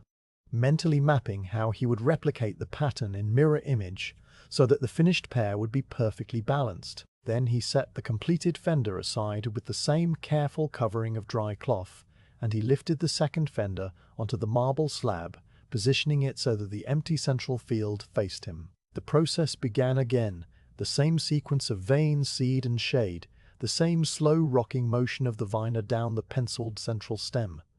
The lamp flames flickered once in unison as a slight draft slipped through the gap in the door, and then they steadied, their glow unwavering. The saddle maker's breathing was slow and deep, his shoulders relaxed, his hand moving with the calm assurance of a man who had done this work 1,000 times and would do it 1,000 more, not from ambition, but from the simple, quiet satisfaction of making something well. The second fender's floral pattern emerged gradually, flower by flower, stem by stem, and by the time the last petal was shaded and the last seed cluster was punched, the sky outside the oiled cloth window had deepened to a dusky blue, and the first star of evening, the same bright one he had watched fade at dawn, was just beginning to glimmer low on the horizon. He set the viner, the cedar, and the pear shader back on the felt strip, wiping each one carefully with the oiled rag before he did so. He stretched his back, feeling the vertebrae realigned with a series of small, quiet pops, and he looked at the two fenders lying side by side on the bench, their floral designs complete, their stamped borders framing the work with a dark, even restraint. They were beautiful, not in a loud or boastful way, but in the quiet way of things made by hand, things that carry the attention of hours in every line and impression. The saddle maker allowed himself a single deep breath, and then he turned his attention to the seat piece, which still waited under the stone weight, its damp surface now ready for the tool that would mark its edges with a simpler, more restrained version of the floral motif, a design that would honor the vaquero's request without overwhelming the saddle's central element. The evening was coming on, but there was still light enough in the lamps, and still quiet enough in the workshop, for the work to continue a little longer. The stamping and tooling of the leather pieces had been finished the previous afternoon, and the saddle maker had left them to dry slowly in the shade of the workshop, away from the direct sun that might harden them too quickly or cause the dye to fade. Overnight, the leather had released its moisture gradually into the still, cool air, and now, on the morning of a new day, the pieces lay on the bench with the deep, rich color of fully cured hide. The fenders, with their vine and flower patterns, were a uniform chestnut brown, the stamped impressions crisp and permanent, while the seat piece and the two broad skirts had dried to the same even hue, smooth as polished wood and faintly cool to the touch. The saddle maker had risen early, relit the lamps, and opened the door to the pale grey light of dawn, and now he stood before the bench with the day's work stretching ahead of him like a familiar, well-worn path. The next stage of the saddle's construction required the wooden tree that he had built months before, the internal framework that would give the saddle its shape and strength. He walked to a far corner of the workshop where a sturdy stand of rough-hewn timbers supported a shape draped with a clean length of burlap. He removed the cloth, folding it neatly and setting it aside, and the saddle tree stood revealed in the soft lamplight. It was a beautiful piece of woodwork, carved from a single block of seasoned alder that he had shaped with draw-knife and spokeshave until it matched the contours of a horse's back and a rider's seat. The front rose in a gentle swell that would form the pommel, the rear curved upward into a low cantle, and the space between was hollowed and shaped to distribute weight evenly across the animal's spine. Over this wooden form he had stretched and glued a covering of wet rawhide, which, as it dried over many days, had shrunk tight as a drumhead, binding the wood into a single, rigid piece that was both light and uncommonly strong. The rawhide had dried to a translucent amber, and the grain of the wood beneath was faintly visible through it like a shadow behind frosted glass. The tree was suspended on the stand by two leather straps that held it at a comfortable working height, and the saddle-maker ran his hand over the rawhide surface, feeling its hard, smooth coolness, before he began the task of covering it with the cut leather pieces. He returned to the bench and took up the seat piece first, the broad oval with the gentle waist that he had cut and stamped with a restrained floral border. The leather was completely dry now, firm yet pliable, and he tested its fit by draping it over the tree, centering it so that the waist aligned with the narrowest part of the framework. He smoothed the leather down over the rawhide, pressing it into the hollow of the seat and around the rise of the cantle, and he noted with quiet satisfaction that the fit was true, the edges of the leather extending just beyond the rawhide all the way around, leaving a margin for stitching. He removed the seat cover and set it aside on a clean cloth while he prepared his needles and thread, for the stitching that would attach leather to tree was the most critical phase of the entire construction, the stage where the strength of the saddle was truly established. From a shelf above the bench he took down a curved awl, a tool with a slender, crescent-shaped steel blade that tapered to a needle-sharp point. The curve allowed the awl to pierce through layers of leather and rawhide and emerge again in a smooth arc, creating a hole that followed a natural path through the material. He tested the point by touching it lightly with his thumb, and then he set the awl on the bench while he prepared the thread. The thread itself was heavy linen, spun from flax that had been grown in a small field beside the creek and retted, scutched, and hackled by the women of the neighboring rancho. He kept it wound on large wooden spools, and he cut off a length that was twice the span of his outstretched arms, for the saddle stitch method required a single thread with a needle at each end. He drew the cut length through a block of warm beeswax that he kept in a small tin on the hearth, pulling the linen slowly so that the wax penetrated every fiber, coating the thread with a thin, tacky film that would protect it from rot and help it grip the leather as it was pulled tight. The beeswax had a sweet honeyed scent that rose faintly as the thread passed through it, and the saddle-maker repeated the pulling motion 3 times until the linen was stiff enough to stand out straight and the wax scent had blended with the other smells of the workshop. He threaded one end of the waxed linen through the eye of a curved needle, a needle that matched the awl in its crescent shape and was thick enough to pass through the holes the awl would make. He drew the thread through and left a tail of several inches, then threaded the opposite end through a second identical needle. The 2 needles now hung from opposite ends of the same long thread, and he laid them side by side on the bench, their steel gleaming under the lamps. He placed the seat cover back onto the saddle tree, smoothing it into position and holding it in place with a few small spring clamps that he had carved from green oak branches, clamps that looked like the jaws of tiny wooden birds. The clamps held the leather snug against the rawhide without leaving marks, and the saddle-maker circled the stand once, checking that the alignment was perfect from every angle, before he seated himself on his stool and took up the curved awl. The first puncture was made at the base of the pommel, where the stitching would begin its long journey around the entire perimeter of the seat. He positioned the point of the awl at a slight angle, so that the curve of the blade would carry it through the leather and the rawhide and out the underside of the tree, and he pushed with a steady, even pressure, his palm braced against the handle. The awl pierced the leather with a soft, distinct pop, a sound that was at once sharp and muted, and he felt the layers part and then gripped the steel as it passed through. He twisted the awl slightly, enlarging the hole just enough to accept the double thread, and then he withdrew it with a gentle pull, leaving a clean, round puncture that was dark against the chestnut leather. Into this hole he inserted one of the threaded needles from the top side, pushing it through until it emerged beneath the tree, and he grasped the needle from below with his left hand,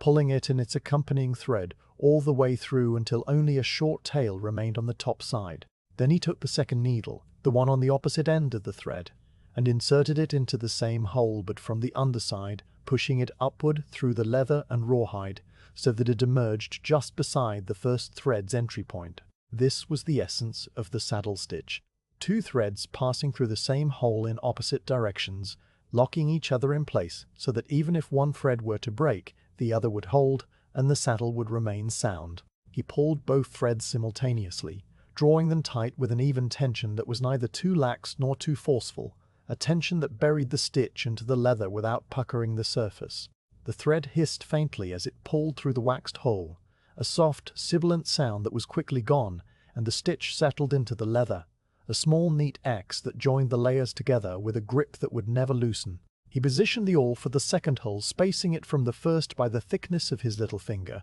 a distance that he measured by eye and by long instinct, and he pushed the awl through with the same steady pressure, that soft, distinct pop sounding again in the quiet workshop. The needles followed, one from the top, one from the bottom, crossing through the hole in opposite directions, and he pulled them tight with a motion that had become as automatic as the rise and fall of his breath. This rhythm, like the stamping before it, settled over the workshop and over the saddle maker as a kind of slow, enveloping calm. The awl would pierce, the needles would cross, the thread would hiss, and then his fingers would move to the next point, spacing the hole, aligning the awl, pushing through. He worked his way from the pommel down the left side of the seat, the curve of the needles following the curve of the awl's path, the stitches marching in a neat, unbroken line that followed the edge of the leather with a precision that required no measurement beyond the attention of his eye. The spring clamps held the leather in place,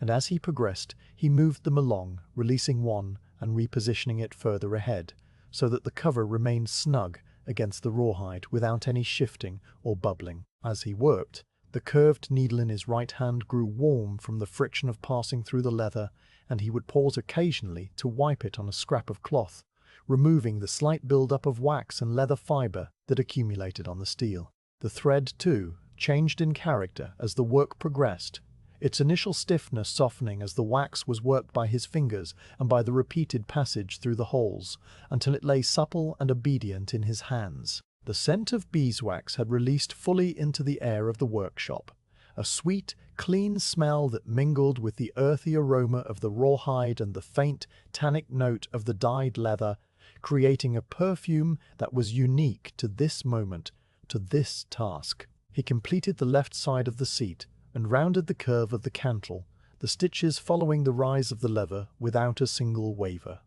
His pace remained constant, unhurried, each stitch taking the time it required and no more. At the cantle, the curve was tighter, and he adjusted his angle slightly, working the awl with a shorter, more vertical thrust to avoid tearing the rawhide. The thread followed, hissing softly, locking each stitch in place, and then he began the descent down the right side, the mirror of his earlier path. By the time he reached the pommel again and the last stitch was pulled tight, the seat cover was fully secured to the tree, its edges defined by a neat, even seam, and the saddle had taken on the first true shape of its finished form. He tied off the thread with a series of small hidden knots that he buried inside the final stitch hole, trimming the excess with a tiny sharp knife that he kept in a pouch on his belt. The knife was no longer than his thumb, its blade thin and keen, and it made a soft, snicking sound as it severed the waxed linen. He tucked the cut ends into the hole with the point of the awl,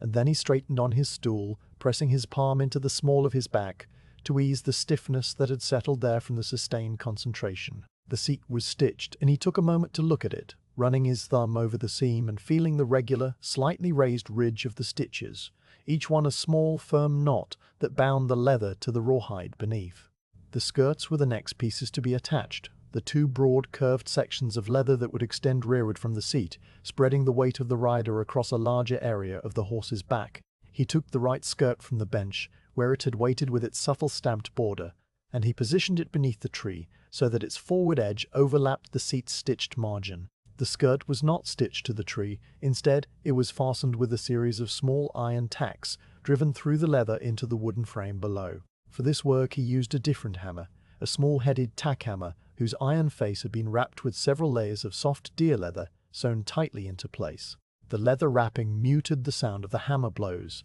reducing the sharp, ringing clink of iron on iron to a dull, muffled tap that was barely audible even within the confines of the workshop. The saddle maker had wrapped the hammer himself many years ago, and the deer leather had worn to a dark, glossy patina from countless impacts. He selected the tacks from a small wooden box with divided compartments, each compartment holding a different size. The tacks for the skirts had broad flat heads that would hold the leather firmly without pulling through, and their shanks were just long enough to penetrate the rawhide and bite into the wood without emerging inside the seat. He placed the first tack against the skirt, its head resting on the leather, its shank aligned perpendicular to the surface, and he struck it with a single, controlled blow of the wrapped hammer. The sound was a soft thump, like a knuckle tapping on a heavy door, and the tack sank into the rawhide and wood, its broad head clamping the skirt tight against the tree. He drove tack after tack, spacing them evenly around the edge of the skirt, the muffled thumps marking a slow, deliberate rhythm that was gentler even than the stamping had been. When the right skirt was fully attached, he moved to the left, repeating the same process, positioning, aligning, striking each tack with that soft, wrapped blow, checking after each one that the leather lay flat and that no puckering had occurred. The two skirts, once fastened, extended from the seat like broad leather wings, and their undersides, which would rest against the horse's back, were still smooth and unfinished, waiting for the final oiling and burnishing that would come later. The saddle-maker ran his hand over the skirts, feeling their secure attachment, and then he turned his attention back to the bench, where the fenders and the small leather strips for the stirrups still waited. The fenders would be stitched to the underside of the skirts, their stamped floral faces hanging down to protect the horse's flanks from the rider's legs and from the buckles of the cinch. He took the first fender and aligned it against the skirt, marking the stitching line with the point of his awl, and then he took up his curved needles again, threading them with a fresh length of waxed linen drawn through the beeswax block. The stitching of the fenders followed the same saddle stitch method he had used for the seat, but the leather here was thinner, the holes easier to pierce, and the work went faster, though he did not rush, maintaining the same steady, methodical pace that he had kept throughout the entire construction. The waxed thread hissed softly through each hole, the needles crossed and pulled tight, and the fender became one with the skirt, its floral pattern facing outward where it would be seen by anyone who admired the finished saddle. When both fenders were stitched in place, the saddle hung from its stand with a new weight, a new presence, its major parts now united into a single, functional whole. The stirrup leathers were the final pieces to be attached, the long, narrow strips that would hang down from the tree and hold the iron stirrups. He punched holes in the ends of each strip with a round punch, the tool's sharp circle biting through the leather with a crisp, clean click, and he threaded the strips through the iron rings that were riveted to the saddle tree. He folded the ends back and stitched them to themselves with short, strong seams, the needles dancing through the smaller holes with quick, precise movements. Then he hung the iron stirrups from the loops, adjusting their length so that they hung evenly, and he stepped back to look at the saddle as a whole. The afternoon had advanced while he worked, and the light from the window was once again golden and slanted, casting long shadows across the floor. The two lamps still burned, their flames reflected in the polished iron of the stirrups and in the dark, glossy surface of the stamped leather. The saddle, now nearly complete, occupied the stand like a living thing at rest, its curves and lines speaking of the horse it would carry and the man who would sit upon it. The saddle-maker wiped his needles and awl with the oil drag, returned them to their places, and set the tack hammer back on its hook. He stood for a long moment in the quiet of the workshop, his hands at his sides, his breathing slow and deep, and he felt the satisfaction of work well done, a satisfaction that was as calm and as quiet as the fading afternoon itself. The saddle hung from its wooden stand in the center of the workshop, fully assembled and solid, its leather pieces stitched and tacked into a single, unified form. The morning light that fell through the oiled cloth window was still pale, the sun not yet high enough to burn away the coolness of the night, and the two oil lamps on the bench continued to cast their steady, golden glow across the room. The saddle-maker stood before the stand with his hands loose at his sides, looking at the work that had occupied his days, and he saw that the leather, though shaped and tooled and joined, still lacked the final finish that would protect it from sun and rain and the sweat of a hard-ridden horse. The surface of the hide was dry to the touch, a uniform chestnut brown that was beautiful, but vulnerable, and it needed to be fed with oil, to be burnished at the edges, to be brought to the deep, rich patina that only careful finishing could provide. He warped to a low shelf near the hearth where he kept his oils and waxes in a row of clay jars, each one labeled with a small scratch mark that only he could read. The jar he wanted was the largest, a wide-mouthed vessel with a fitted cork stopper that had been sealed with a drip of pine resin. He broke the seal with a twist of his thumb, the resin cracking with a faint brittle sound, and he worked the cork free, setting it aside on the shelf. The oil inside was neatsfoot oil, rendered from the shin bones and feet of cattle, and it had been clarified by boiling and skimming until it was pale golden and perfectly clear. The smell that rose from the jar was mild and faintly animal, a clean, warm scent that was not unpleasant, but simply present, like the smell of a healthy horse or a well-kept barn. He tipped the jar over a shallow clay dish and poured a measure of oil into the dish, the liquid flowing in a thin, syrupy stream that caught the lamplight and held it, turning from pale gold to deep amber as it settled. He stoppered the jar and returned it to the shelf, and he carried the dish of oil to the bench,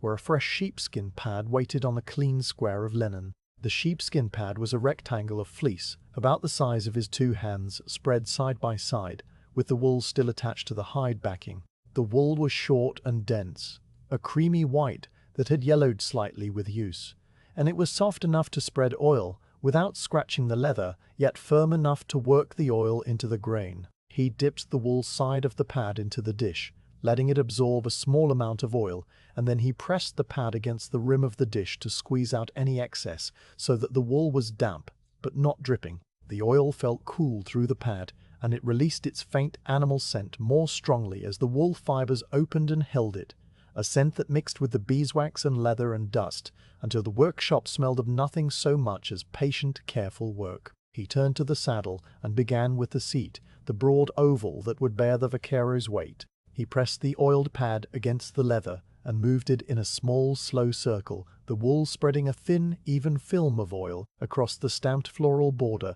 and the smooth central panel. The leather accepted the oil with a quiet eagerness, the liquid sinking into the pores almost as soon as it touched, and the color deepened from chestnut to a richer, darker brown, the hue of wet river stones or the bark of a black walnut tree. He worked the pad in overlapping circles, each pass covering a few inches of surface, and he moved methodically from the front of the seat to the back, from the pommel to the cantle, covering every visible inch of the leather. The motion was repetitive and soothing, the pad whispering softly against the grain, the oil gleaming briefly before it disappeared into the hide. He paused only to dip the pad into the dish again, pressing it to the rim each time to ensure an even application, and then he resumed the circular, unhurried motion. After the seat came the skirts, the two broad pieces that extended rearward from the tree. He oiled the right skirt first, working from the forward edge where it joined the seat back toward the rounded trailing edge, the pad traveling in long, overlapping strokes that followed the natural grain of the leather. The stamped borders on the skirts drank the oil as eagerly as the seat had, the cross-hatch texture darkening to a near black that made the raised floral patterns stand out in crisp relief. He turned the stand slightly so that the light fell more directly on the work, and he oiled the left skirt with the same careful circular motions, his hand moving at a pace that was neither slow nor fast, but simply steady, the kind of pace that can be maintained for hours without fatigue. The skirt's undersides, which would rest against the horse's back, he oiled more lightly, for too much oil there might stain the vaquero's saddle blanket, and he was mindful of this as he worked, dabbing the pad with a lighter touch. The fenders came next, the long narrow pieces that hung down the flanks, their stamped vines and flowers as yet untouched by oil. He began at the top of the right fender, where it was stitched to the skirt, and he worked the oil downward in a continuous flowing motion, the pad following the length of the leather from top to bottom in a single unhurried stroke. The floral pattern seemed to come alive as the oil sank in, the petals and stems deepening in color, the crosshatch background receding into a darker shadow that gave the design a gentle three-dimensional depth. He turned the fender over and oiled the underside lightly, then moved to the left fender and repeated the process, the pad now nearly dry and requiring another dip into the dish. The stirrup leathers and the small attachment strips received their share of oil as well. Each narrow piece worked between his fingers with the pad pinched, small, so that every inch of exposed leather was fed and protected. When the oil had been applied to every surface, the saddle gleamed with a wet, glossy sheen that would not last, for the oil still sat on the surface in a thin, liquid film. The saddle maker knew from long experience that the oil needed time to sink fully into the fibers, to travel through the leather's thickness and reach the core where it would do its work of lubrication and preservation. He set the oiled pad aside on the linen square and wiped his hands on a clean rag, looking at the saddle with a quiet, assessing gaze. The color was now a deep, dark brown, almost black in the stamped depressions, and the entire piece seemed to glow with a subdued, living warmth that it had not possessed before. But the surface was still tacky to the touch, and he would not proceed with the burnishing until the oil had been absorbed and the leather had returned to a dull, matte finish. He let the saddle rest on its stand while the oil sank in, and he occupied the waiting time with small, quiet tasks that kept his hands moving. He cleaned the clay dish with a rag, wiping away the last residue of oil and setting the dish back on its shelf. He rinsed the sheepskin pad in a bucket of water mixed with a small amount of soap made from yucca root,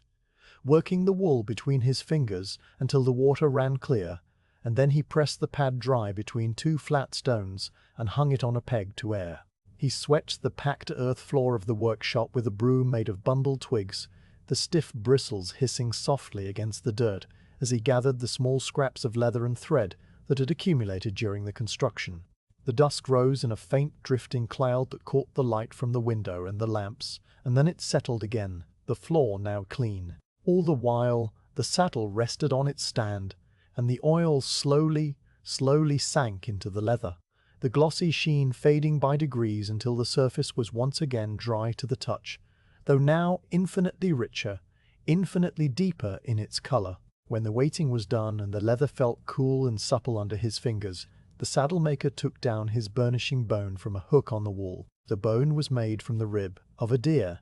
a long, slightly curved piece that had been shaped and smoothed over many hours until it was as sleek as polished ivory. One end was rounded into a broad, flat paddle, while the other tapered to a fine, blunt point, and the entire surface gleamed with the faint yellow warmth of old bone that had absorbed the oils of countless hands. He also took a small pot of beeswax mixed with a tiny amount of pine resin, a compound that would help the bone glide over the leather and would seal the edges as they were burnished. He carried these to the bench and seated himself on his stool, positioning the saddle stand so that the edge of the right skirt was directly before him. Burnishing was the process of polishing the cut edges of the leather, the raw, fibrous rims that had been exposed when he cut the pieces from the hide. Left untreated, these edges would absorb moisture and fray over time, but when rubbed with the bone and a small amount of wax, they would seal shut and take on a hard, glossy finish that was both beautiful and durable. He began with the edge of the right skirt,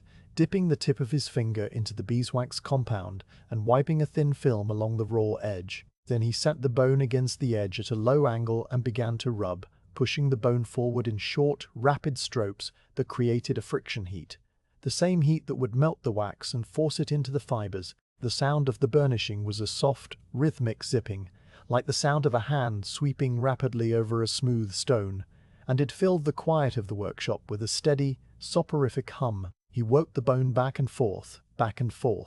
the edge of the leather darkening and sealing under the pressure, the fibers smoothing down until they shone with a subtle, waxy polish. He moved along the edge inch by inch, overlapping each stroke, until the entire perimeter of the right skirt had been burnished to a uniform, glossy finish. He then burnished the left skirt, the edge responding to the bone with the same quiet zipping sound, the same slow transformation from rough to smooth. Next came the edges of the fenders, which were longer and required him to reposition the saddle stand twice to reach the full length comfortably, and he burnished each fender from top to bottom, the bone traveling in a continuous flowing motion that left behind a polished, sealed rim. He burnished the edges of the seat, the stirrup leathers, and every other cut margin, leaving no raw leather exposed. The process was repetitive and deeply calming, the friction of the bone warming the beeswax until a faint, sweet scent joined the other smells of the workshop, and the saddle maker's hand moved with the same unwavering rhythm that it had brought to the stamping and the stitching. When all the edges had been burnished and the bone was set aside, the saddle maker took up a tiny knife with a blade no longer than his little finger and used it to trim away any stray thread ends that had been left after the stitching. The waxed linen cut cleanly with a soft, snicking sound, and the trimmed ends fell onto the bench like tiny, pale hairs. He then checked the stirrup leathers, adjusting their hang so that they fell without a twist, the iron stirrups dangling straight and even. He checked the cinch rings, giving each one a gentle tug to ensure the rivets were holding, and he threaded a latigo strap through the near ring, smoothing it flat against the fender. Every detail received its share of attention, the saddle-maker working his way around the stand with the same thorough, methodical care that had marked every stage of the build. At last, the saddle was finished. He stepped back from the stand and wiped his hands on his apron, his eyes moving over the entire piece in a long, slow survey. The leather was a deep, lustrous brown, the stamped patterns crisp and dark, the edges glossy and sealed. The seat was smooth and ready to receive a rider, the skirt spread wide to protect a horse's back, the fenders hung straight to guard the flanks. Every stitch was tight, every tack was driven true, and the whole thing possessed a quiet, balanced beauty that spoke of the many hours spent in its creation, the many small decisions, the many repetitions of simple motions performed with care. The afternoon had come on while he finished the burnishing, and the light through the window was once again that slanted golden light that seemed to slow time itself. The oil lamps still burned, their flames low and steady, and the workshop was filled with a deep, settled quiet that was not empty, but full of the smell of oil and wax and leather, full of the presence of the finished saddle. The saddle-maker began to clean his tools, the task that would close the long arc of his work. He wiped down the burnishing bone with a soft rag and hung it on its hook. He closed the pot of beeswax compound and returned it to the shelf. He took the tiny trimming knife and stroked it once across a leather strop before slipping it into its pouch. He gathered the rag and the linen square and the used scraps of thread, and he carried them to the bin in the corner, where they would wait until they could be burned in the hearth. He wiped down the workbench with a damp cloth, removing the last traces of oil and wax,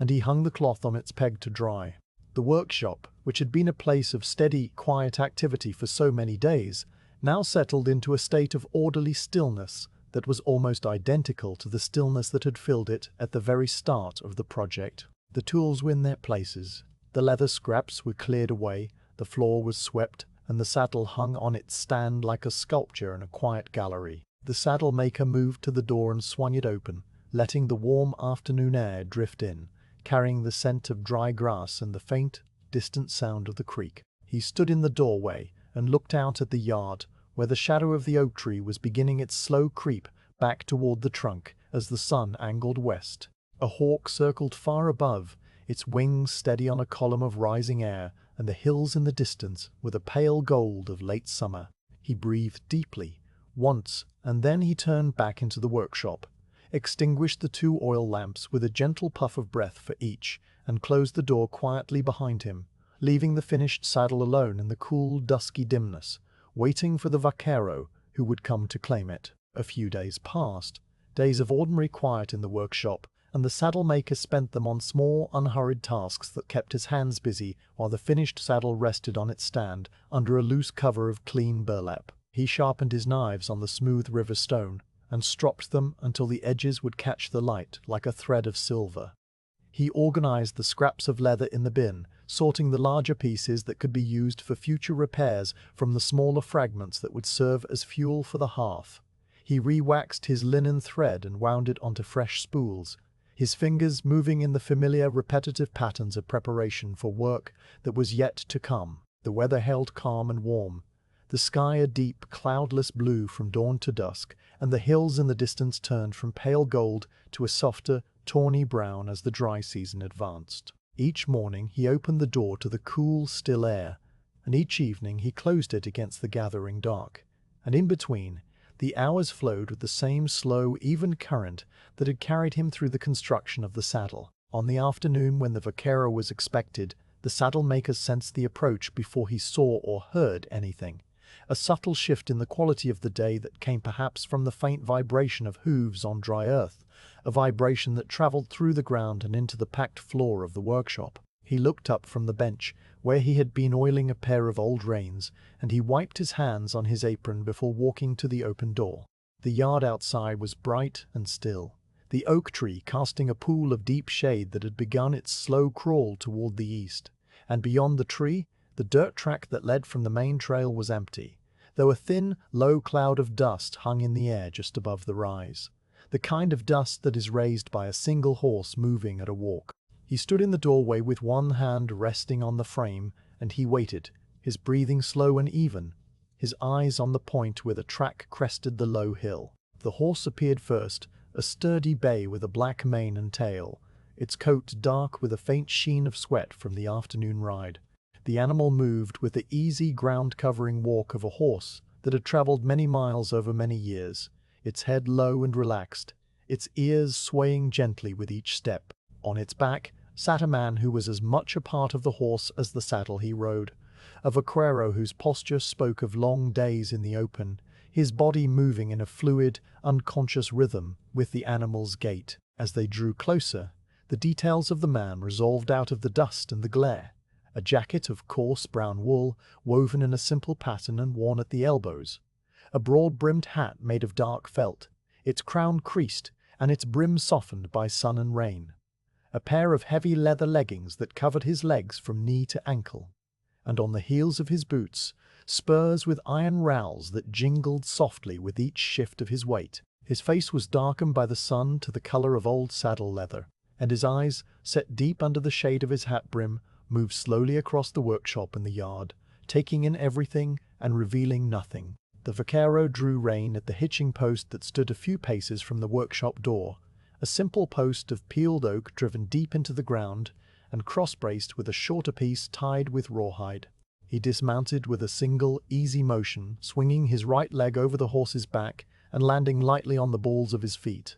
the spurs giving a brief, soft chime that was quickly swallowed by the quiet. He looped the reins around the hitching post with a practiced hitch, a quick twist and tuck that would hold the horse secure but could be released with a single pull, and then he turned toward the workshop. The saddle-maker stepped back from the door, making room, and the vaquero entered with a slight dip of his head, a silent greeting that needed no words. Inside, the workshop received the visitor with its usual calm, the air cooler than the yard and heavy with the scent of leather and oil and the faint sweet vestige of beeswax. The vaquero removed his hat as he crossed the threshold, a gesture of respect for the space and the work done within it, and he held it loosely in one hand while his eyes adjusted to the dimmer light. His gaze traveled across the bench, the hanging tools, the shelves of supplies, and then it came to rest on the covered shape that stood on the wooden stand in the center of the room. The saddle-maker walked to the stand and took hold of the burlap cover,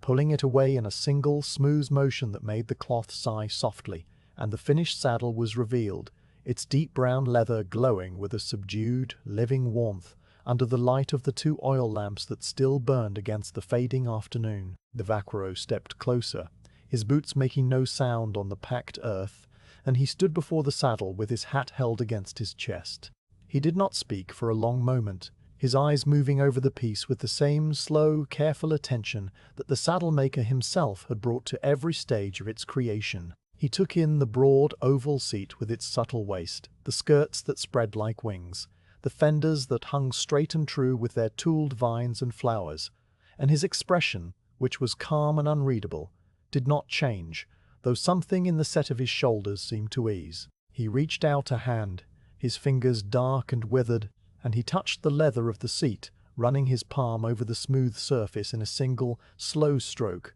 that followed the grain from the pommel to the cantle. The leather was cool and supple under his touch, and his hand lingered on the stamped border, where the crosshatch texture and the delicate floral pattern created a subtle, tactile landscape that his fingertips read like a blind man reading a familiar face. He grasped the pommel with one hand and the cantle with the other, and he rocked the saddle gently on its stand, feeling its balance, the way the weight distributed itself as it would on a horse's back. The saddle did not tip or shift, it sat solid and level, the tree inside it holding its shape with a quiet, unyielding strength. The vaquero nodded, a single, slow dip of his chin that was almost imperceptible, and then he bent slightly to examine the fenders, his eyes tracing the flowing curves of the stamped vines. He touched one of the flowers, his thumb pressing lightly into the shaded petals, and he seemed to measure the depth of the tooling, the crispness of the impression, the evenness of the die.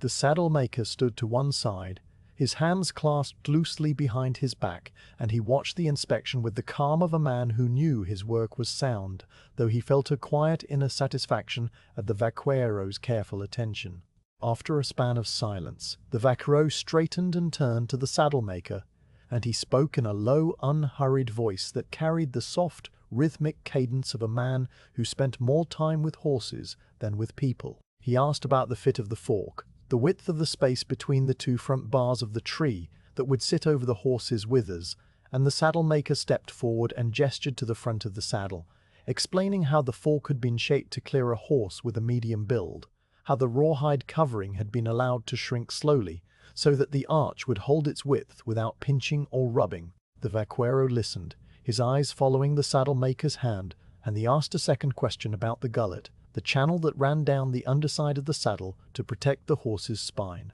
The saddle maker tilted the saddle on its stand, showing the deep, smooth channel that he had carved into the tree and lined with soft, thin leather, a channel that would allow air to flow over the horse's back and would prevent any pressure from reaching the bony ridge of the spine. The vaquero leaned in, peering at the underside, and he passed his hand over the gullet's smooth surface before nodding again, that same slow, single dip of the chin. The conversation, if it could be called that, was not a discussion of price or terms, for those had been settled weeks ago with the same few, quiet words.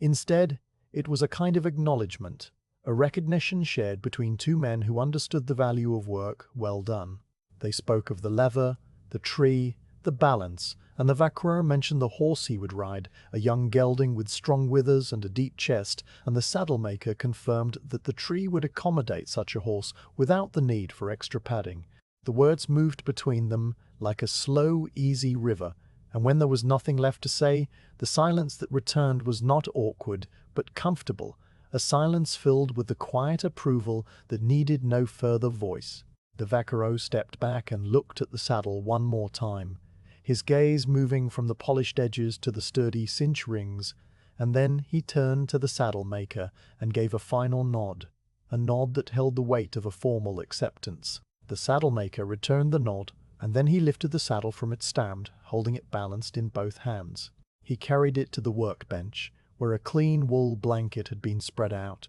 and he placed the saddle gently on the blanket, its skirts settling into the soft wool folds. Together, the two men lifted the blanket with the saddle nested inside, and they carried it out into the warm afternoon light, where the vaquero's horse stood waiting at the hitching post with the patience of long training. The vaquero took the blanket and saddle from the saddle maker and approached his horse from the left side, speaking a soft, low word that made the animal's ears flick back in acknowledgement. He swung the blanket up with a practiced motion, letting it settle over the horse's back with the even-centered placement of a man who had saddled horses since childhood, and then he lifted the saddle itself, setting it down gently on the blanket so that the fork cleared the withers and the skirts lay flat along the horse's sides. He reached under the horse's belly for the cinch strap, drawing it up and threading it through the ring, and he tightened it with two steady, even pulls, checking the tension by sliding 2 fingers between the cinch and the horse's barrel to ensure it was snug but not tight.